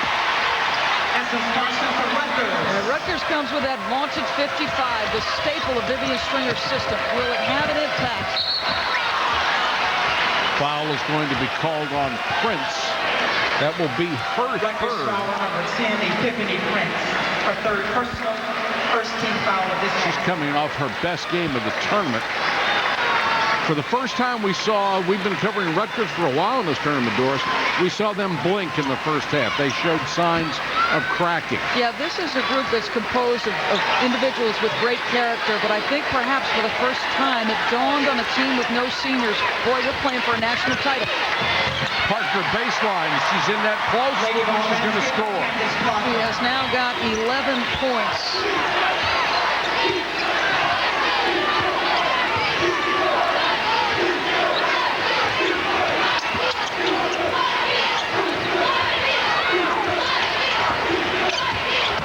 Adjavon. Offensive foul. Well, their ability to get off the dribble tests your ability to come over in assistance and provide excellent help defense.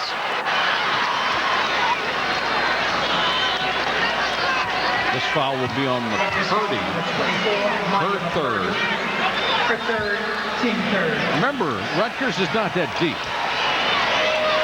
That's correct, and two of their main people off the bench are freshmen. Pat Summitt reminded her unit of that in their film session earlier today.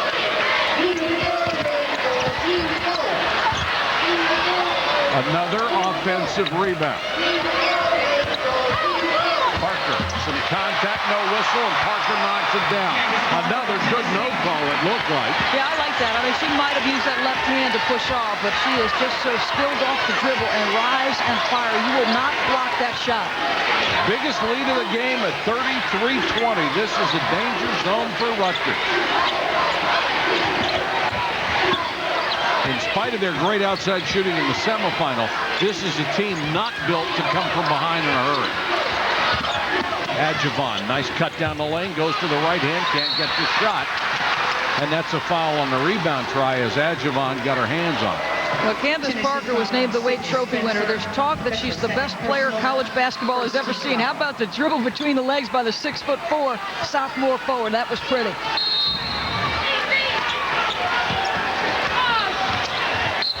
That one's out of bounds to Tennessee.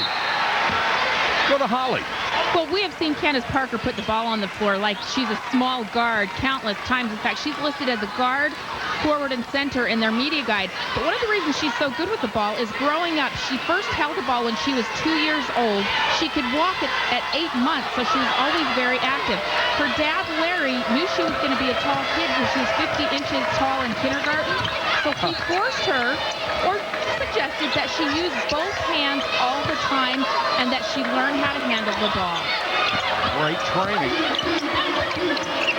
She's exceptional with either hand. Can make it around the rim with the left or the right, making it harder to check. Spencer has one rim out. Vaughn with the rebound.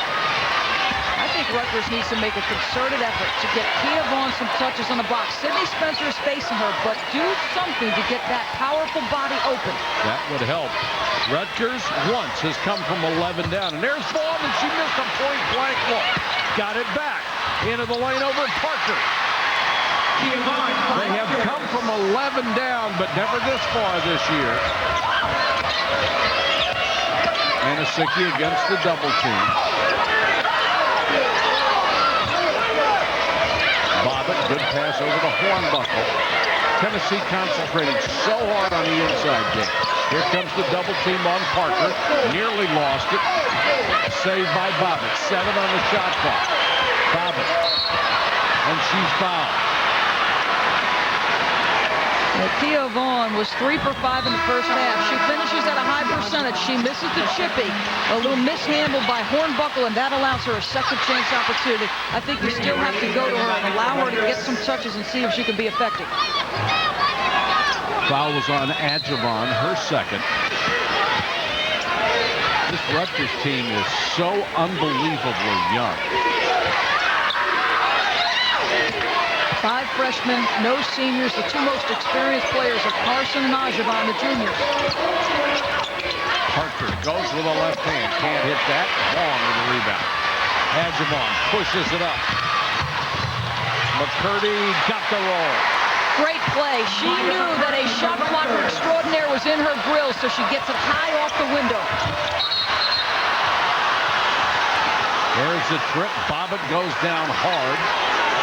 She got through 3 people, and the foul will be called on Adjavon. That's number 3 on Matee Adjavon. That is a big call. They cannot win the basketball game if Matee Adjavon has to go to the bench. Well, they're throwing everything defensively they can at them, but if they don't get the ball away from Bobbitt, she's going to get through it. Prince and McCurdy and Adjavon all have 3 for CW Springer. Parker looks for that cutter first. Left hand just threw that one up there. Followed by Anasicki. Basket point, Vicky Anasicki. And the basket will count. For second, team 6. There's a timeout on the board. 15:57 to go for a national championship. The lead at 9. Traffic ahead. Incredible. You found a golf course near the conference. Awesome Chinese. Now you find me a way around traffic. I love you. Every now and then I get a little bit lonely and you're never coming around. Take Market Street exit. You're right. We'll just keep it professional, you know? Go everywhere, find everything. Ball hard for the new Wear 2 GPS at Avis. Hello? Melissa, it's Josh from last night. Oh, yeah, hey. Listen, I know there's that 2-day rule about calling or whatever, and this might sound totally dumb, but did you feel like there was a real connection between us? I mean, you know, like a brother-sister connection? Nothing creepy. I mean, like, you know, I would never make out with my sister. Singular is now the new AT&T. Your world delivered. Now get the broadband Razor for only $39.99. Don't think of them as tools. This is not a saw, it's a deck. So we can grill out. And this is a shelf for our vacation pictures. And this... Okay. Okay, really? It's the Home Depot Tool Event. Get an instant $35 to $500 off from power tools and wet dry vacs to generators and more. Now through April 11th. So this is my nice clean garage, right? The Home Depot. You can do it. We can help. I won't be scared of the playground anymore. I won't live in fear of runny noses. My immune system will fight back after the leukemia is gone. And I will laugh and smile and hold little Pete so tight. I'll never let him go. Find the confidence to face any condition at Cleveland Clinic. The whole state of Tennessee's counting on you. Come on, baby. The whole state of Tennessee's counting on you. You looked at the orange in this building? You know why they're here? For you, and to help you win. But you're the ones that have to get it done, and you better make it happen starting right now. You wonder how many times Pat Summitt has made that same speech, but she's got to deliver it every time like it's the first time she ever said it to make them believe it. And she did. Yeah, there's conviction in that message. There's a real relaxed presence. She's a lighter individual. When you watch her on the sideline, you think she's so intense, but she's a lighter individual when you get to meet her personally, chat with her a bit. Oh, she's a nice person. There's no doubt about that. She's a pretty good cheerleader, too, as she showed us earlier this year. And Nasicki, no. Can't complete the three-point play. The lead is still 11.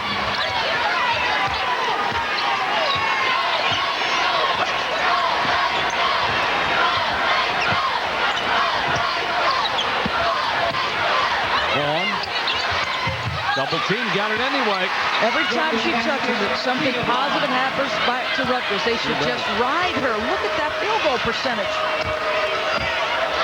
Brittany Ray is in for Rutgers. She contributed in a big way the other night. And they're switching defenses now at 2-3. This is the first time they've run this. They're just trying to come up with different schemes to slow Tennessee down. Got to look out for Bobbitt and Spencer. In long range. Shot clock at 3. Spencer sees it, now has to fire under pressure. Offensive rebound, Nasicki right in the middle of 3 Scarlet Knights. Pat Summitt talked about Nikki Nasicki being anxious on the offensive end, but on the glass, she's been superb. She has 11 rebounds tonight, 7 on the offensive end. She has dominated. Spencer, too strong. Spencer kept it alive, but committed the foul over the back of Brittany Ray. That will be 3 on Sydney Spencer. Pat Summitt going for her 7th national championship, and she has a 9-point lead. The Rutgers Scarlet Knights going for their first. Can they come from behind? Second chance points say no, they can't, because Tennessee 16 offensive rebounds would have resulted in 17 points. That's obviously the difference in this ballgame. Now Kia Vaughn is checking out of the basketball game, has checked out. She just scored. Whatever Vivian Stringer is telling her, it's got to be something important, because she's been their best weapon offensively. We've got Junaid back in the game. Junaid has been a liability defensively. Adjavon kicks it out. McCurdy, a brick. Ray, offensive rebound. Junaid. No, that touched rim. It looks like Michael Price is saying he's tapping his head as if that's a shot clock violation, but I thought that touched Orange on the second shot. I did too. It has to touch Orange. It doesn't on the first, clearly. This one did. I mean, that's tough to miss that one.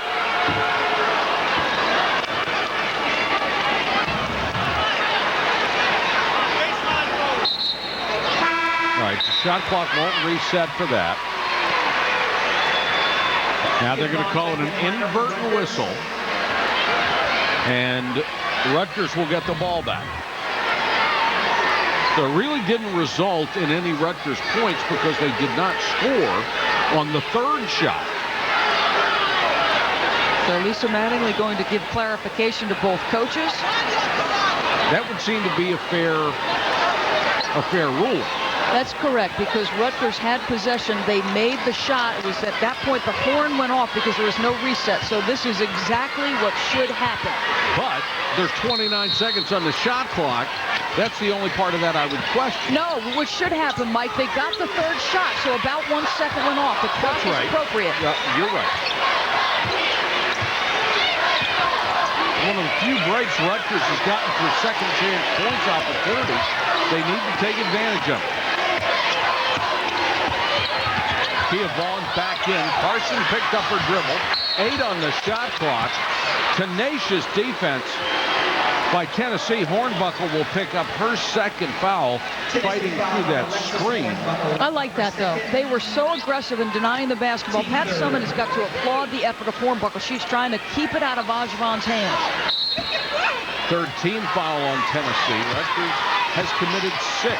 Now Tennessee goes zone and challenges Rutgers to make shots.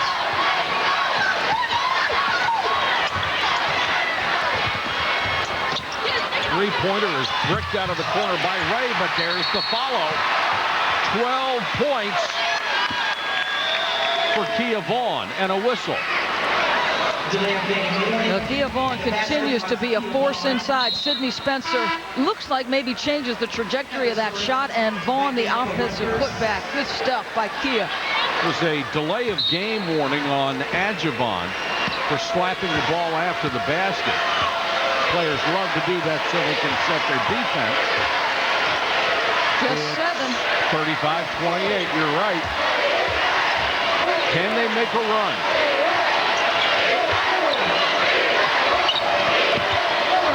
Sicky was wide open. They finally covered up on the double team. Zurich got a piece of the block. Offensive rebound to Spencer. Size at every position. Shot clock did not recycle, of course. Another offensive rebound. Bobbing out of the corner, and that's a killer. Credit Candace Parker with the offensive rebound on the last sequence. It is not enough for you to go ahead and try to out-jump Tennessee. They've got too much size and skill. You've got to put a body on somebody, Mike, and back them out of the paint.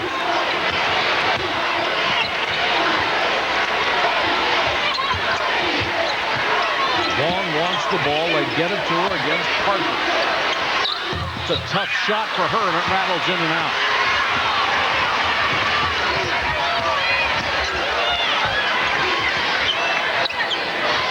Bobbitt launches another 3. Tipped out of bounds by Tennessee. Now the officials looking at each other. As it should be. Yeah, you know what? Michael Price, I think, had the better view of that. It looked like Tina Napier was trying to convince him otherwise, but he was solid in his conviction that it was going to go to Rutgers.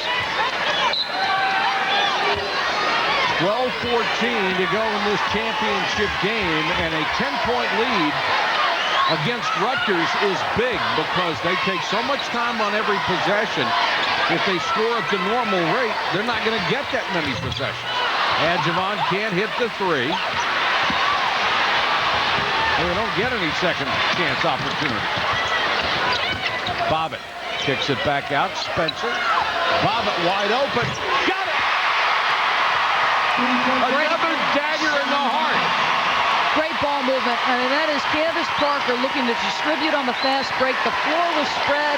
Rutgers just does not have the same swagger, the confidence, the persona that had rattled so many opponents.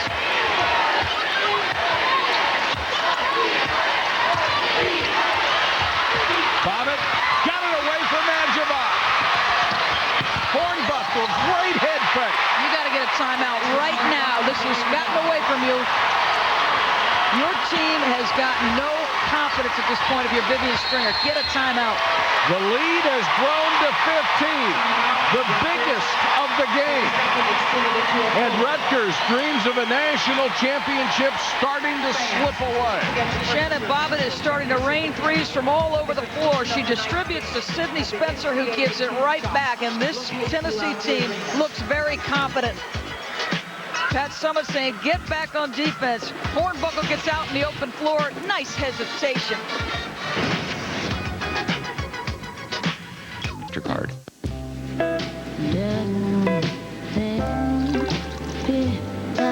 If you could travel like this for the same price as this,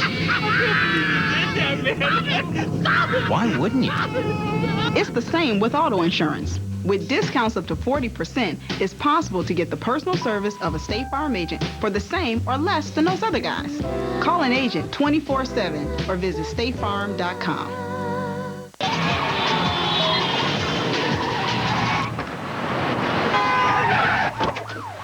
You give a little love, and it all comes back to you. You're gonna be remembered for the things that you say and do. You give a little love, and it all comes back to you. ESPN's coverage of the 2007 NCAA Women's Championship is broadcast in high definition and presented by Olivia. The last time Rutgers won a national championship was in 1949. They shared it with Army in fencing. Tonight might have been the night to snap that long streak, but right now they'll need their best comeback of the season to accomplish it.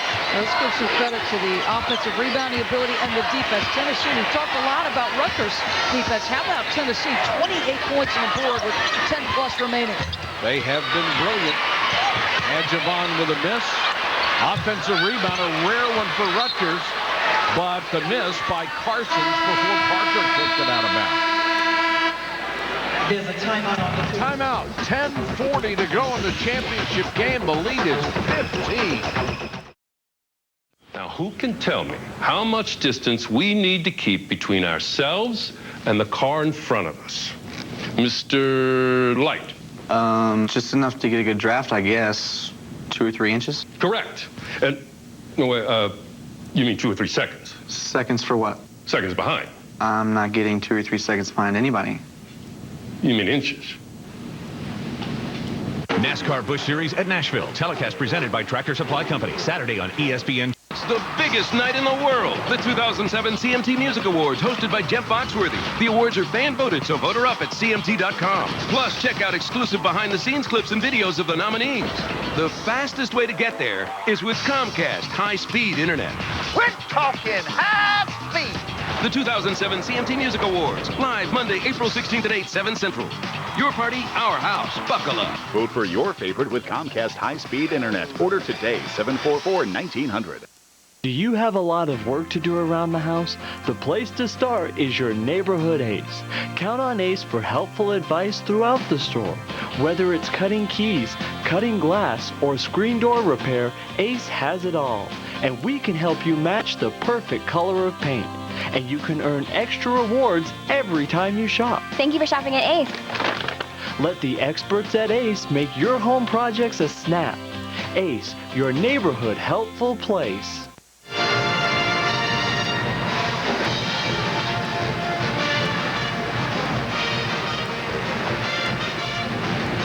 If you're thinking three-pointers that would help a Rutgers comeback, they were only 1 out of 6 tonight. Remember, against LSU in the first half, they were 8 out of 10. They could certainly use a hot streak like that, Doris. Well, here's the difference. Most teams in this tournament conceded that shot to Vivian Stringer's team. They thought, you know what, they cannot consistently knock down the jump shot. The difference for Tennessee is they're putting all kinds of pressure on those shooters. They're not conceding anything, and that's why that 1 for 6 has happened tonight.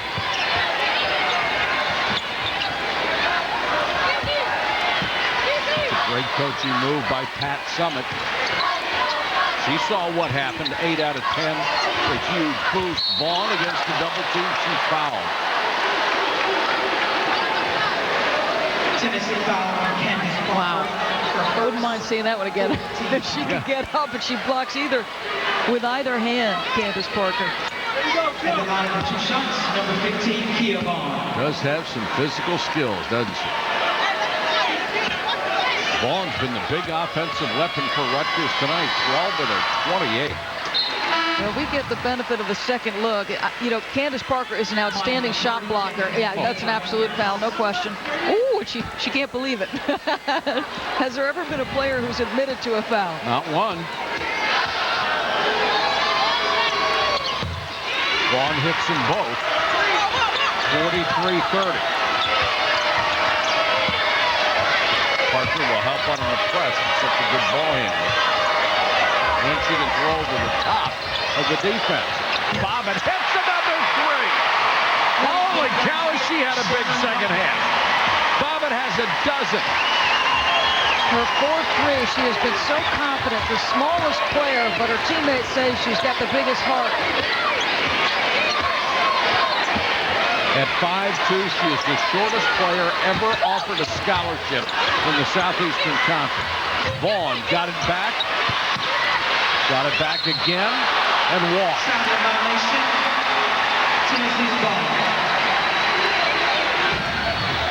Shannon Bobbitt, a New Yorker who played with Epiphany Prince on a couple of state championships. And Vivian Stringer just absolutely disgusted.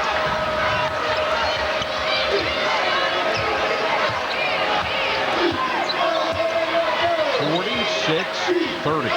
Tennessee in complete command at this point.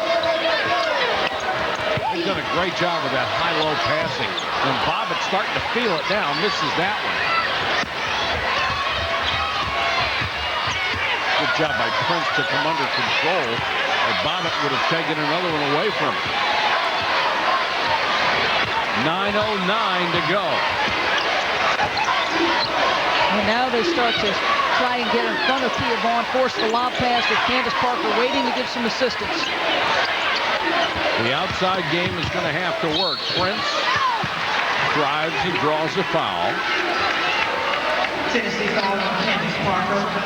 That's on Parker. That's number 2 on Parker.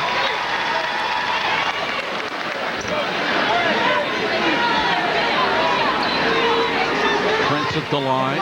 She was a leading scorer for this club until a couple of weeks ago. Lost it, nearly regained it. Vaughn has assumed that mantle. You know, Mike, Prince misses. Before the LSU game, when we met with C. Vivian Stringer, there was an incredible level of confidence. There was great conviction that they could beat LSU. When we met with Vivian Stringer the other day, I didn't have that same sense that she was as confident that they could beat Tennessee. Would you be confident playing Tennessee? Not with a woman who's won 900-plus games and 6 titles. I'd be a little bit nervous. No, she doesn't inspire confidence against her. Hornbuckle wide open. No. Offensive rebound. Boy, has Anasicki been a monster on the board. Rutgers foul on Epiphany Prince. Fouls on Prince. That's 4 on the freshman out of New York. 14 rebounds for Anasicki, only 1 short of her best game this year. It's their 19th offensive rebound of the game. Good time to step up, huh? Misses the free throw, and the problems continue to mount for Rutgers as Prince will have to sit down with her 4th personal.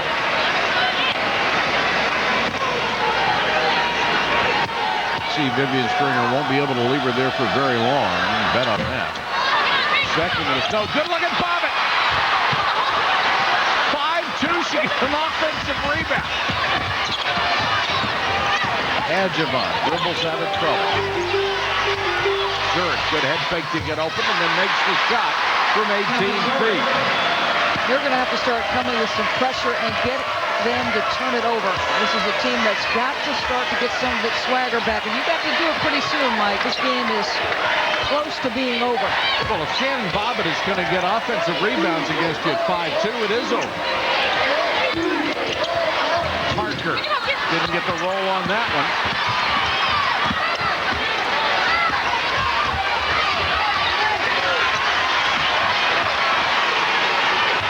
Rutgers is not going to be able to follow this familiar pattern of if they don't score early to take it down to 10 seconds. They don't have that luxury anymore. No, what is Tennessee doing? They're pushing up early to make sure they're not getting transition points. Vaughn, good fake, but called for travel. Timeout, 7:34 to go for a national.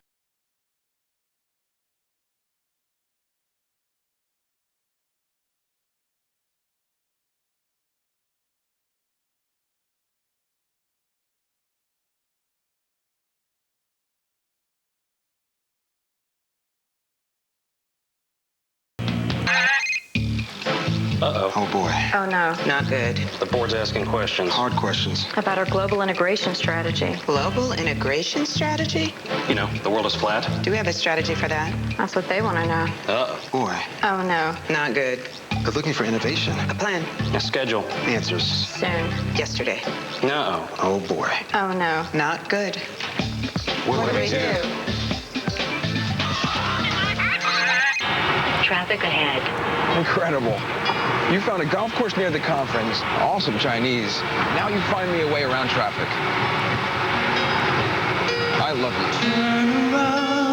you. Every now and then I get a little bit lonely and you're never coming around. Take Market Street exit. You're right. We'll just keep it professional, you know? Go everywhere, find everything. Fall hard for the new Wear 2 GPS at Avis. So he sent me the most beautiful bouquet ever. What'd the card say? Only something beautiful for my something beautiful. Oh, that's so sweet. I know. Everyone here has been joking. He must have done something really bad. You don't think... you don't think he could have... Oh... Singular is now the new AT&T. Your world delivered. Now get the broadband Razor for only $39.99. Time for the Pontiac game-changing performance of the tournament. Had to be the second-half comeback of Tennessee against North Carolina, outscoring them 20-2 to advance to the final. For their efforts, Pontiac will donate $5,000 to the Tennessee General Scholarship Fund. Thank you, Trey Wingo. 7 minutes, 34 seconds to go in this game. Tennessee in command with a 13-point lead. And Rutgers pushing up on the pressure now, just going to try to make some turnovers. Thus far, Tennessee 1 turnover in the second half. They've handled everything Rutgers has thrown at them. So tough to get Bobbitt in any kind of trouble. She's so quick. You want somebody who can keep the dribble low to the floor. Well, she starts that way. Yeah, her center of gravity. It's hard to strip her when the ball is being bounced off the floor. Shot clock down to 5. Spencer to the baseline. She's got a pretty-looking jump shot and gets the shooter's touch. Well, that's the perfect possession when you've got this kind of lead. The shot clock was well inside of 10. You got a quality look along the baseline from somebody who's got great size at 6'3". I think the size has been a real issue for Rutgers. McCurdy and Brittany Ray are both in there for Rutgers right now. Let's go to Mark Jones. Hey, guys, during the last timeout, Vivian Stringer spoke to her squad about ratcheting up the pressure defensively, and you saw them come out with a little three-quarter court, half-court type of trap. But at the offensive end, she really stressed working inside to that lady right there, Kia Vaughn, and looked at Essence Carson right there and said, the time is now. Start making some shots. Back to you guys. Well, the time is now, Mark. Maybe beyond now. Hornbuckle kicks it out to Bobbitt. Rutgers in a 2-3 zone. This allows Tennessee to simply pass around until it gets inside of 10. Sure does. Tied up here. They do get a steal off of it. Here comes Adjumar. And she is fouled by Anna Sickey. It's an excellent point, Doris. When you have to strip the ball, go for steals, it's just hard to imagine they're in a zone right now. lowest point total ever scored in a championship game, 44 by Louisiana Tech. That was against Tennessee. Rutgers is going to have to go to get to 44.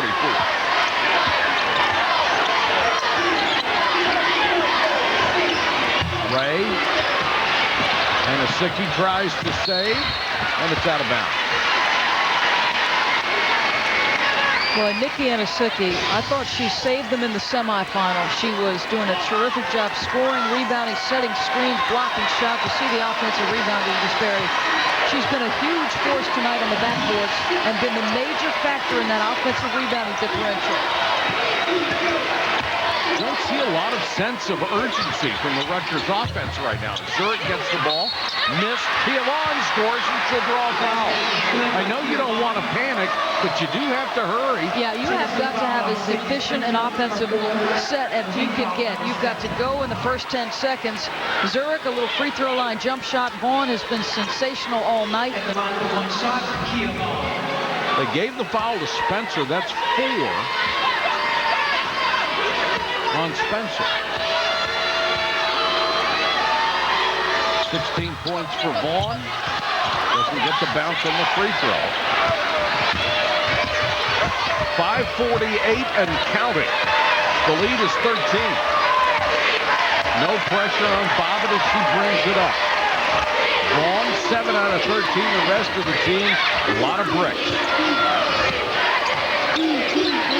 Good patience against the zone. Ball has moved side to side. You've gone inside out. Doris, they don't have to score. No, they could simply offer. Look at Anasicki again. Bad pass that time by Hornbuckle. You have to wonder what she was thinking. Cross-court pass picked off by Tennessee. Hornbuckle. Baseline jumper and got it. Alexis Hornbuckle for Tennessee.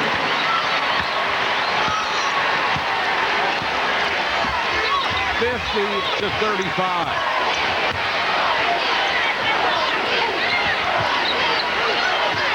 Boy, Tennessee has been terrific tonight. Yeah, there is no energy coming whatsoever from this Rutgers team. This team is not a team that has belief that it can win this basketball game right now.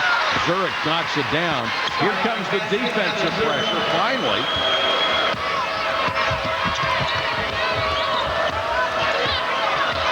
But look at him drop back. Doris, I just don't get this. Yeah, I'm not sure why she's going with this, because this is a team that needs to make turnovers, and the way you do that is to press at the trap and to play man-to-man.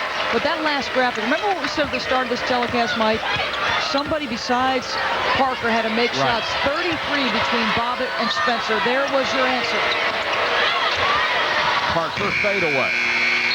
Anasicki with another offensive rebound.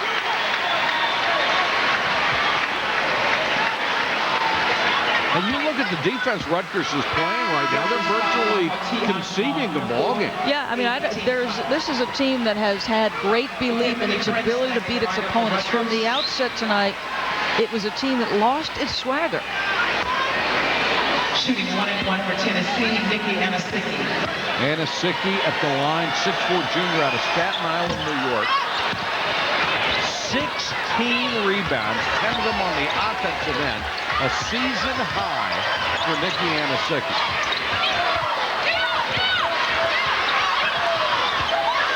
Vaughn kicks it out, the long jumper to Carson.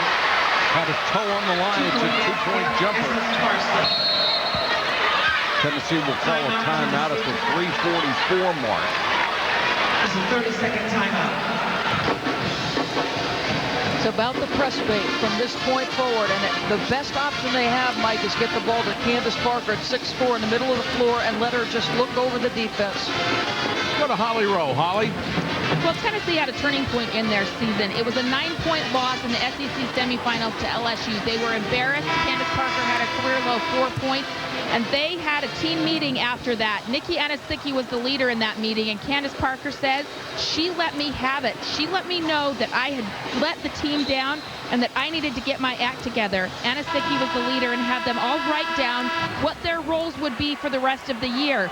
Nikki said, I needed people to define what they could be held accountable for. You saw them there. Simple things like Candace needed to play both ends of the floor. Nikki needed to be the defensive stopper. They believe they have held to those roles, and the postseason has been a different story. And you know what, Holly Rowe? Last year, Pat Summitt said, I knew we couldn't win a championship. There was no chemistry. There was some jealousy on the team. You sensed from her yesterday that she believed this team had a title in it. And again, no defensive pressure from Rutgers. Now, finally, there is a 323 for Anna Sicki, 16 rebounds, 10 of them on the offensive end.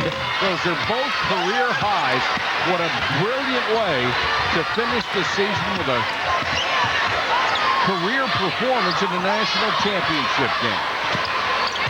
Zurich short on the jumper. Parker with a rebound.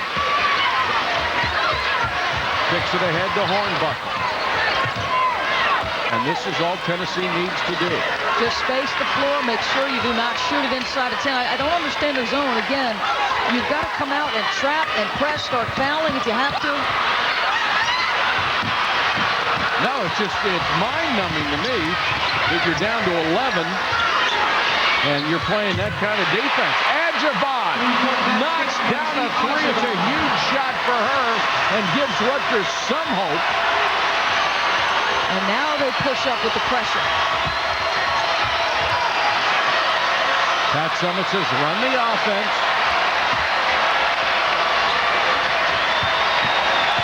This possession can get you down to 2 minutes. Parker slashes in. Another offensive rebound and a fresh 30. You're not going to get it away from Bobbin very often, unless you get her with a 5-second call.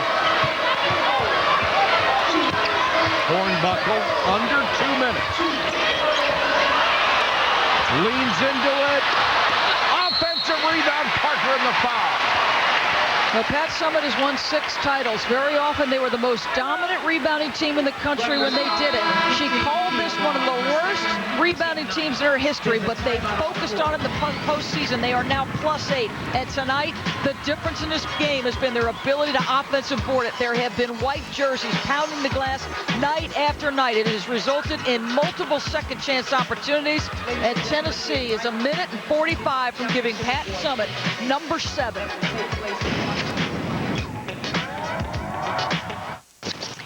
So, John and I are thinking of going to Cancun, if we can find a good deal. It's funny. So are Dan and I. It's time to play Take on Orbitz. Today's players want a total vacation, hotel plus flight, and must save over $300. Go. I need a deal to Cancun. Oh, that's outrageous. Done. Congratulations. Thanks. It's that easy. Next time, Orbitz and go. This new fridge has a touch screen. I get internet, TV. The coolest part of it is when it's out of Bud Light, it refills itself. How does it do that? I don't know.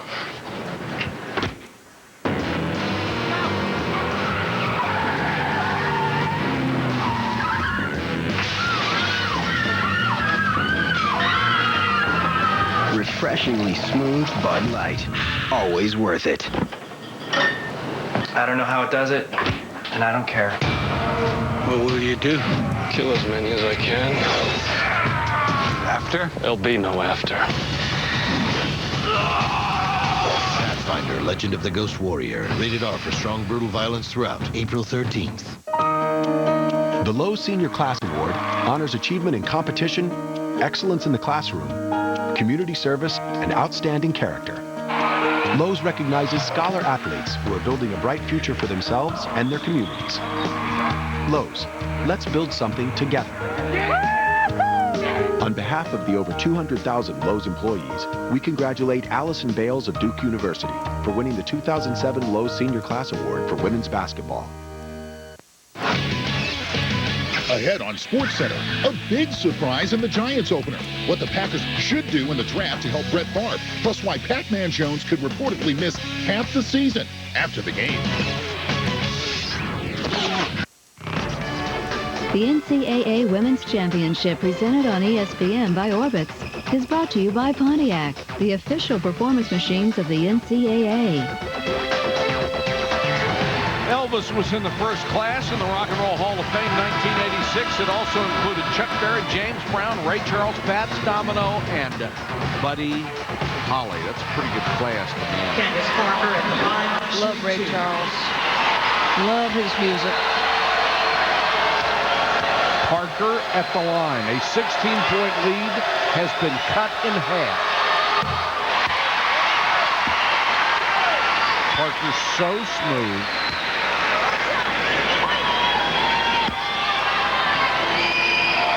Only 2 out of 5 tonight from the line.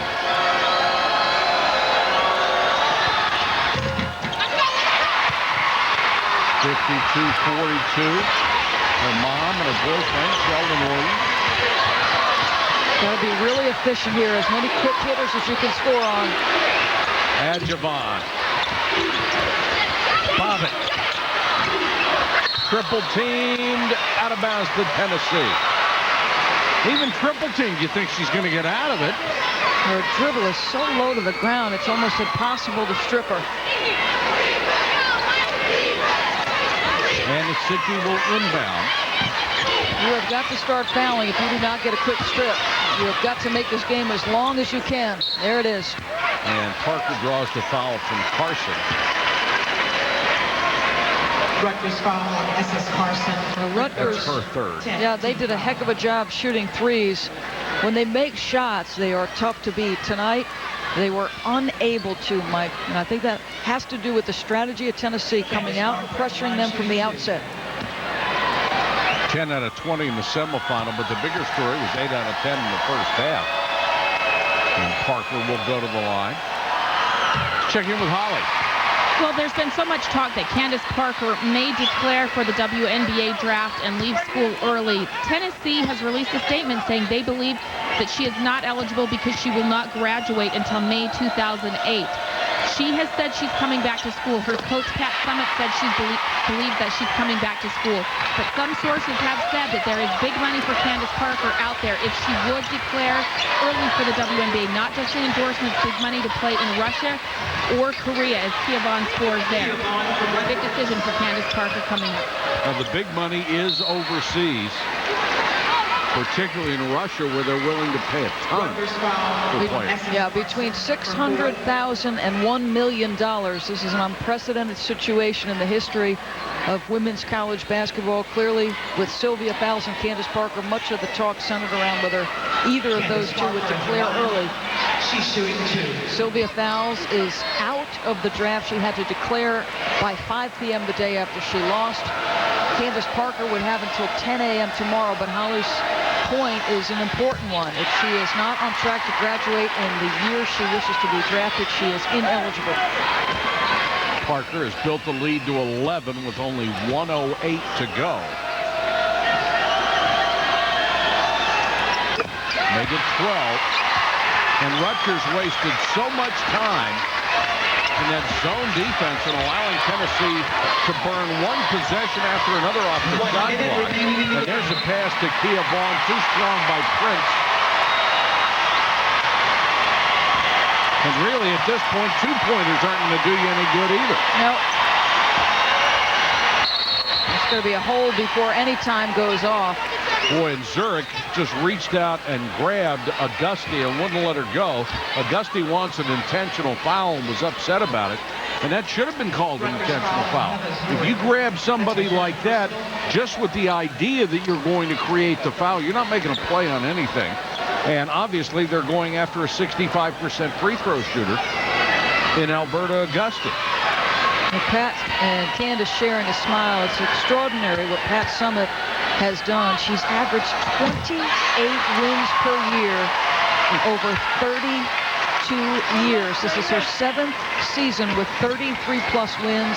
She's on the verge of a 7th national title that would put her 3 behind the legendary John Wooden. And if you say, how many Sweet 16s have you been to? She can say, how many have there been? I've been to all of them. Carson under pressure. Parker fouled her and fouled her behind the three-point line. So the last thing they want is to stop the clock and foul a three-point shooter. The numbers on Summitt, This would be number 7. Gino Oriema has won 5. She's shooting 2. So that is exclusive company. Now, the thing about it is, she is a young woman who could coach easily for another 15 years. You had mentioned on the semifinal night, it's possible she could get to 1,000 wins before she gets to 200 losses. That's incredible. Just a remarkable record. Free throw won't go, and Rutgers down to its last gasps at this point. Carson, a 76% free throw shooter. Had a great game against LSU, 15.6 rebounds. 8 tonight. Misses the first 2.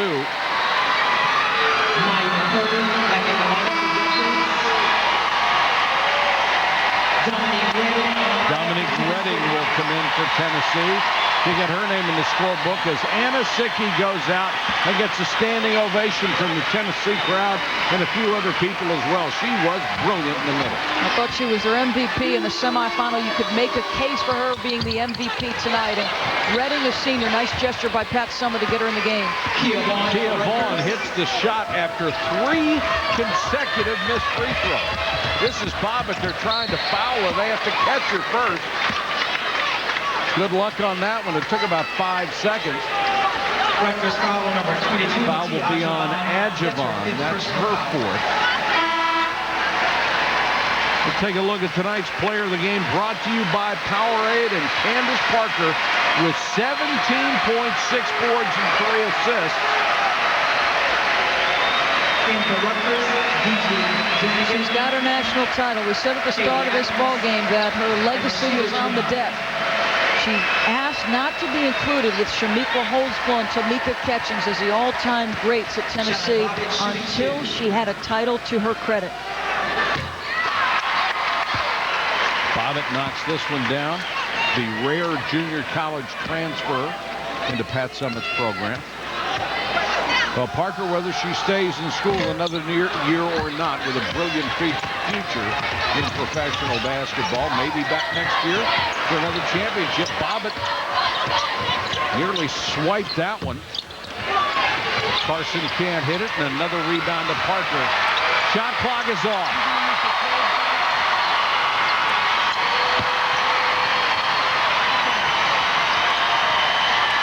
For the 7th time in their brilliant history,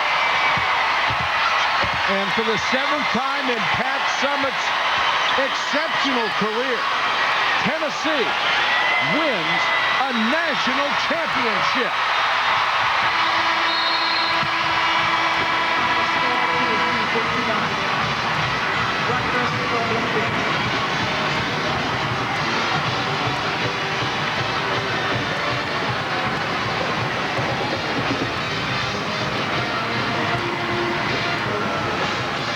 Extraordinary woman. Vivian Stringer will be back. No seniors on that roster, but Pat Summitt is the preeminent coach in women's college basketball, and she just continues to add to her legacy. Another remarkable achievement for Tennessee. They have not won a championship since 1998. The drought is over.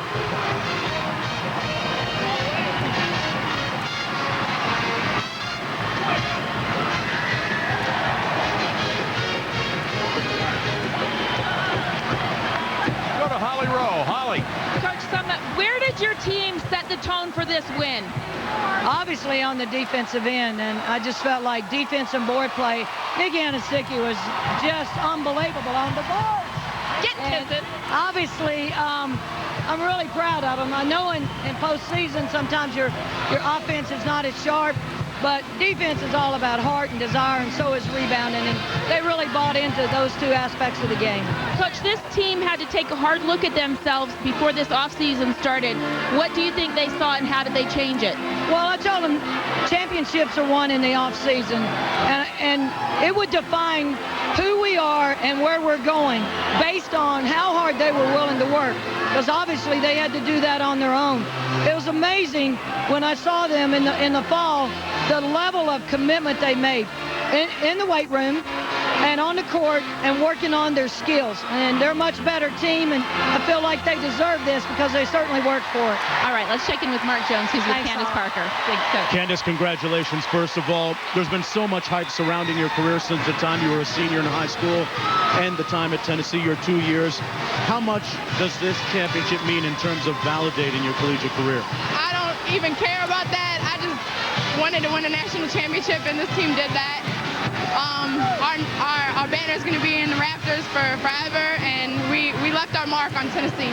Your passing was a big factor early. How much of that was a concerted effort by you to go into the game and make things happen that way? You know, I like to say pick your poison with our team because we're capable of scoring from different positions. If they take one thing away, then we're able to do 4 more. Shannon Bobbitt had an outstanding night. Why was she so big for you guys this evening? She's been huge all year. She was a great addition to our team, and you know, she's big in size. Can media members like myself start including your name with the likes of Holsclaw and other greats that have played at Tennessee now? I don't know. That's up to y'all. What does it mean to be able to win this in front of your family members here tonight? This means everything. It means everything in the world. Knoxville was due for a championship. It's been 20 years since we won our first championship, and you know, things repeat themselves. All right, congratulations, Candace. Mike, back to you. All right, Mark Jones, thank you very much. Our thanks go out to Phil Dean, our producer, our director, Chip Dean, John Madry, and Fred Kiger for all their wonderful stat work throughout the regionals and here at the finals. For my partner, Doris Burke, Holly Rowe, and Mark Jones, this is Mike Patrick. We thank you for watching tonight, everybody. We had a great weekend here in Cleveland. Let's go back to Trey Wingo. Trey? Mike, thank you very much as the confetti rains down. Hey, we're all part of the party now. Tennessee is back on top, Rocky Top, for the 7th time in Pat Summitt's career, reaching the pinnacle, winning the national championship tonight in Cleveland. Joined by Carol Lawson and Stacey Dales. And guys, first look at the score. Really what Rutgers wanted to do, 59 points. It was almost as if tonight, guys, Tennessee decided to say, we're going to out-Rutgers Rutgers. Yeah, I think when you look at the ability of Candace Parker and all the attention that she draws, double teams and triple teams, her ability to pass out of those, find open teammates, and the support players that hit big shots, Shannon Bobbitt and Sydney Spencer. And how about Coach Pat Summitt? She wins her 7th title. She's been the best coach in women's college basketball her entire career, Stacey, and she just keeps on adding to that tremendous legacy. Jack Carrick, Candace Parker, and Pat Summitt were phenomenal in this game, but this game really shows me that the team chemistry really went out in basketball in any realm of sports. Back on January the 5th, Nikki Anisicki, who in my mind was the MVP of this tournament, she created a pact. She had all the players sign it. Basically, that pact said, you need to be a great teammate and you need to commit yourself to this Tennessee program. They did that. That was the day, if you recall, they beat, just before they beat Connecticut on the 6th. And they have certainly rolled since then. Now, Kara, I have to ask you, as a part of the past of this proud tradition of Tennessee, what does this mean to you, quickly?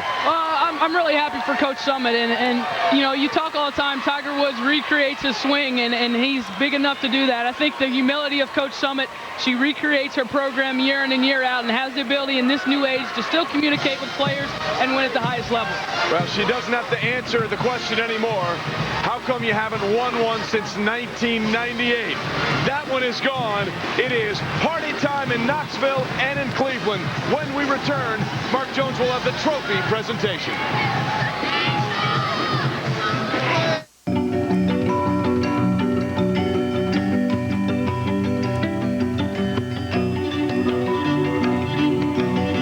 Years of fencing and 3 years of law school teach you a lot.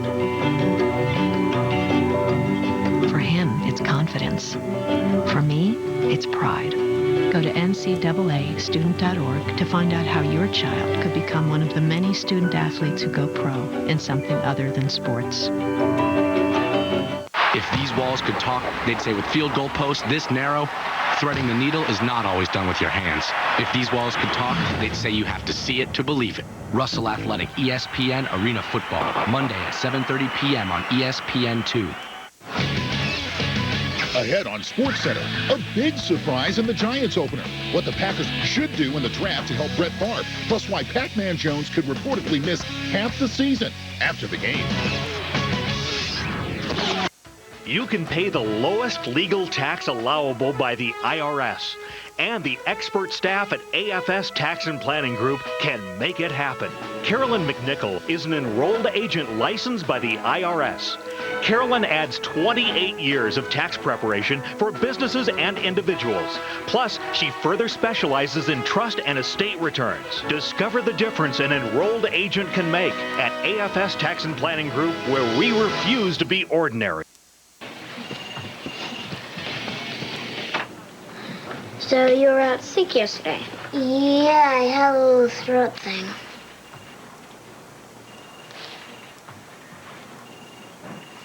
You were watching Blue's Clues, weren't you? Heard the mail time song like 8 times. The Nick shows your kids are talking about. Ready to watch anytime. On demand with Comcast Digital Cable. It's Comcasting. The sparkle from the confetti matches the sparkle in the eyes of the Tennessee players. Candace Parker, your most outstanding player, as Tennessee for the 7th time in Pat Summitt's amazing career, #1 in all of college basketball. Welcome back. Trey Wingo here with Kara Lawson and Stacey Dales. And you just have to look at the symmetry of what she has done here. 20 years, Stacey, after Pat Summitt won her first national championship, she wins her 7th. Yeah, it really is remarkable. And again, Kara made this point before the break. She is the most humble individual to have 7 championships and to say to us before this game that she doesn't have all the answers, that she actually defers to her players more than she ever has to get insight from them in the huddles. That's really unique to me and really special that she's been able to accomplish that in her tenure. Did she do that when you were her point guard? Did she ask you what you wanted to run? Yes. How often? You know, Coach Summitt has a great relationship with her perimeter players, and having been fortunate enough to play a point guard in her system, there was communication throughout the game all the time, and just instilling confidence in you as a player. And you look at this team and what she's done with Shannon Bobbitt, a junior college player who's in her first year in the program, and how big she played that tonight. I think a lot of that is the confidence that Coach Summitt instilled in Shannon. Well, she is small, but she certainly did play big. Do not forget, when we're done here, Sports Center is up next. Barry Bonds with a surprise in the Giants opener. What's the latest on Pac-Man Jones? That's all coming up on Sports Center, but it is now time to give the victors their spoils, as in the trophy. Mark Jones, down low. All right, thanks a lot, Trey. Your 2007 NCAA Women's Champions, Tennessee Volunteers. Want to introduce Dr. Miles Brand, the president of the NCAA, and Julie Souther, the chair of the NCAA Women's Basketball Committee. First of all, to everyone in the audience, thank you, Cleveland, for a great and memorable tournament.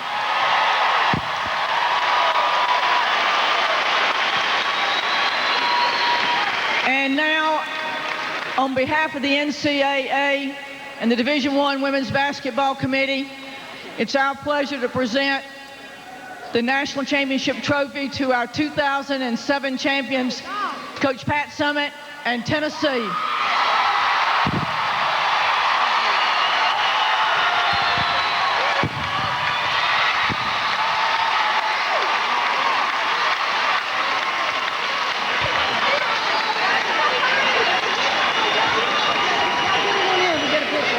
Coach, this is number 7 for you. It was a long time between this one and the last one. What makes this group here so unique? Mark, this team started working in the off-season, and my message to them is that national championships are won in the off-season, and they really committed. I mean, they stayed in summer school, and they worked out, and they challenged each other, and Heather Mason worked them hard in our weight training, and they just they came together. You know, I think to win anything, you have to be a tight team. They believed in each other, and obviously they all had one goal, and that was to be here in Cleveland and cut down the nets, and I'm really, really proud of this team. You talked about wanting to use your scissors to cut the nets down. You got many contributions tonight from different people. Bobbitt, Anna Sicki on the glass, Candace Parker, and other intangible efforts. But when you look at your turning point in the season, where did it all turn for the better? I think when we lost to LSU in the SEC tournament, I think it's the best thing that happened to us. It was painful. Never like to lose, but we really came together as a team and redefined our goals and our individual commitment to the team goal. And I would say that they've held each other accountable. I don't even have to worry about them. They call each other out. Occasionally I call them out.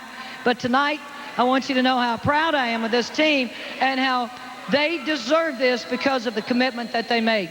All right, thanks a lot, Coach. Congratulations. I want to get Candace Parker in here. Candace.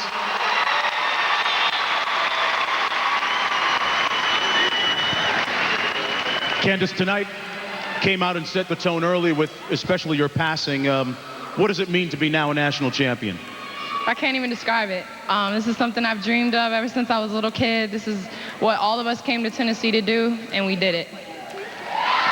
I think what a lot of people want to know right now is your future plans. There's been a little speculation about whether you'll come back or not. Is this the time to maybe start the one more year chant? Come on now. Why wouldn't I come back and wear orange another year? Why wouldn't I? Why wouldn't I? Why wouldn't I? When you look at some of the special players and some of the special memories you'll take away from this season, what are they? It's just not just on the court, but off the court. We were a really close team. We had each other's back, and I love them. I really love it. I love my teammates. Congratulations. Trey, back to you. All right.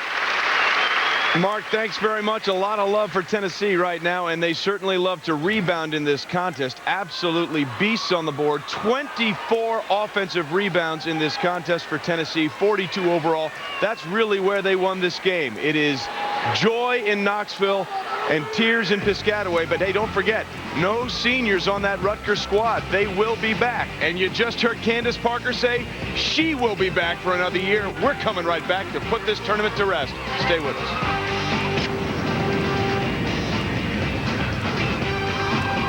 Flight 27 has been canceled due to weather. Our next departure is 6 a.m. tomorrow. No, hey, lady. It's time to play Take on Orbits. Today's players have bad weather, must book a hotel before the other 200 passengers. Go. Oakworth? Yes. Dentmore. Oh, no vacancy.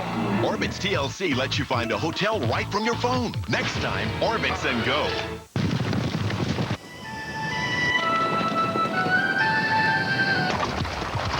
Honey, look at this. Is it for all of us? Yeah.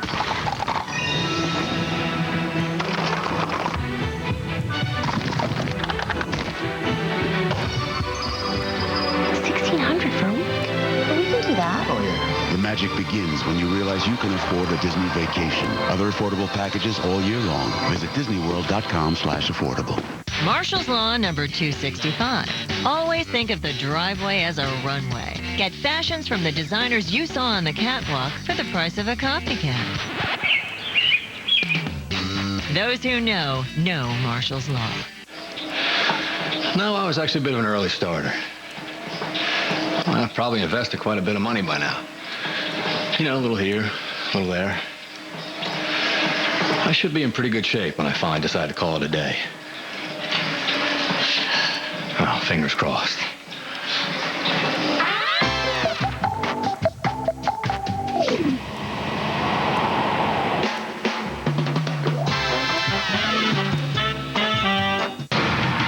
They pick up their games, pick up their teams, and pick up the pace.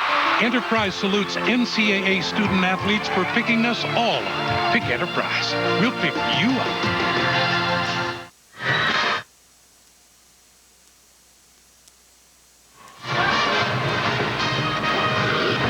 Happiness between Nikki Anasicki and Pat Summitt. Shannon Bobbitt finally got some height. Kate McMahon got ups as well. Tennessee, it is their time in the spotlight. The final score here in Cleveland, 59-46. Sports Center is next. This has been a presentation of ESPN, the worldwide leader in sports. For Stacey Dales, Carol Lawson, and our entire ESPN crew, it has been our pleasure to be with you for the 2007 NCAA Final Four, where for the 7th time, Tennessee are the champions. Good night from Cleveland. It is time now for Tennessee to fly into the night and enjoy the title.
right now.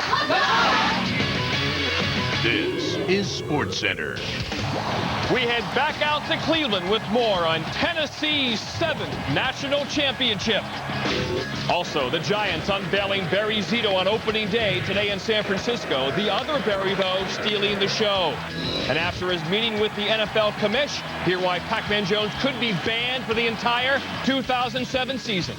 The favorite to win this year's Masters?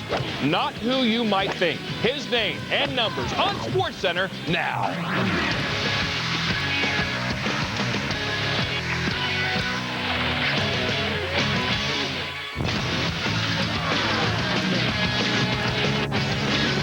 Hi, everybody, and welcome to SportsCenter. Fred Hickman alongside John Buchagras on the night that the new champion of women's college basketball has been crowned. To the summit again for the Volunteers. Tennessee earns its 7th national championship. Hall of Fame coach Pat Summitt has been the coach for all of them. We go back out to Cleveland and Trey Wingo for highlights and reaction to the national championship game for the ladies. Trey. Cleveland, hello! It is time to party in Knoxville. Rocky Top on top again. Welcome into SportsCenter's coverage of the Women's NCAA Championship game. Trey Wingo alongside Kara Lawson and Stacey Dales. 20 years after Pat Summitt wins her first national title right here at the Quicken Loans Arena, she wraps up her 7th. It was a struggle from the start, but Tennessee was able to pull away. Two good friends in C. Vivian Stringer and Rutgers, and Pat Summitt and Tennessee squaring off to see who would walk away with the national championship. These two have been friends since they traveled together in the 70s. Summitt going for 7, Vivian looking for her first. First half, Candace Parker, tough turnaround, gave Tennessee a 4-point lead, but Rutgers kept it close in the first half, Kara. Yeah, they did it with their defense in the first half. You see the freshman there with a nice pass off penetration. They were able to get in the paint in the first 20 minutes, Trey. That put Rutgers only down 2, but then they got the ball down low to Candace, and near the baseline, she's almost impossible. Parker, 7 points in the first half. Later in the first, Nikki Anisicki was a beast, Stacey. Yeah, she was. The only word that comes to mind is relentless. 10 offensive rebounds. She was the difference in this game, Trey. 27-7-18 at that point. Ending seconds of the first half, same score. Parker showing the vision here, Kara. Yeah, she figured out those double teams. She used her 6'5" height to find her open teammates. Anisicki with a nice finish. Tennessee up by 11 at the break, and in the second half, the Lady Vols keeping the pressure on. Parker, offensive board, gets swarmed, but finds Shannon Bobbitt, who drains a 3. She had huge threes in the second half. Lady Vols up 10, and then more Bobbitt. She's small, but she played huge. 41-28. Same score. Tennessee now playing good defense here, Kara. Yeah, Shannon Bobbitt and Nikki Anisicki have been the energy. They've been the players that have really jump-started this team throughout the tournament. An easy bucket there for Alexis Hornbuckle. And then one more time, they broke the press, Stace. Yeah, one more time you leave Shannon Bobbitt open, and that's a 4 3-pointers for her in this game. When you stretch the floor like that, the inside opens up. Tennessee dominated the paint. I think Vivian's look said it all. What else can we do?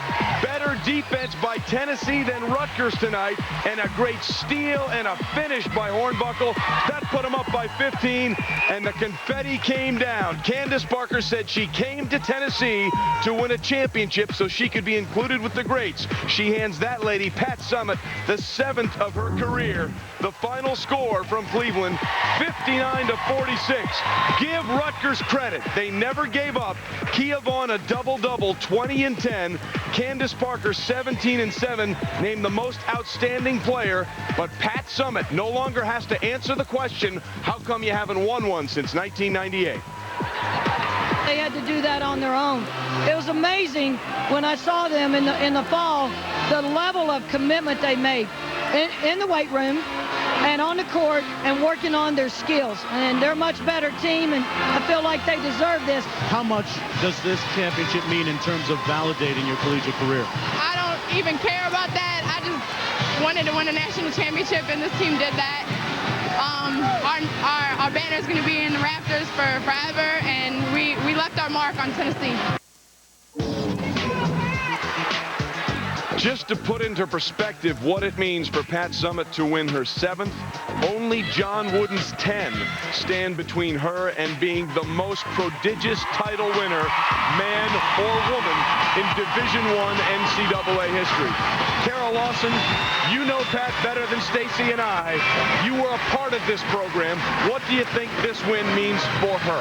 Well, I think this win means a lot, and Pat is a very humble person. She's not somebody that's going to tout all of her accomplishments, but I tell you what, I know what's out in the distance, and I know in her mind, she looks at that 10 titles by John Wooden, which pretty much everyone thinks is an untouchable record, and with her 7th tonight, with Candace Parker returning for another year, you just kind of get the feeling, Stacey, that Pat Summitt is going to make a big old run after those 10 titles of John Wooden. Well, and Kara, you used the word humble. It's just amazing to me the humility that Pat Summitt has. And I was sitting with her yesterday and talking with the legend, asking her how is she different coming into this tournament as the head coach at Tennessee after 33 years. And she said, well, Stacey, I don't have all the answers. I actually defer to my players. I ask them what they want to run defensively, offensively. It's amazing to see such a classy person represent the game so well. Just so you know, this is supposed to be a neutral site, but it sure had the look and feel of a home game tonight for Tennessee. You mentioned Candace Parker said in the postgame interview she is coming back for another year, or to accurately quote her, why wouldn't I come back for another year? What did she do tonight, in your mind, to her legacy, no matter what she does next? Yeah, to me, this game was Candace Parker's defining moment. She's the best player in the country.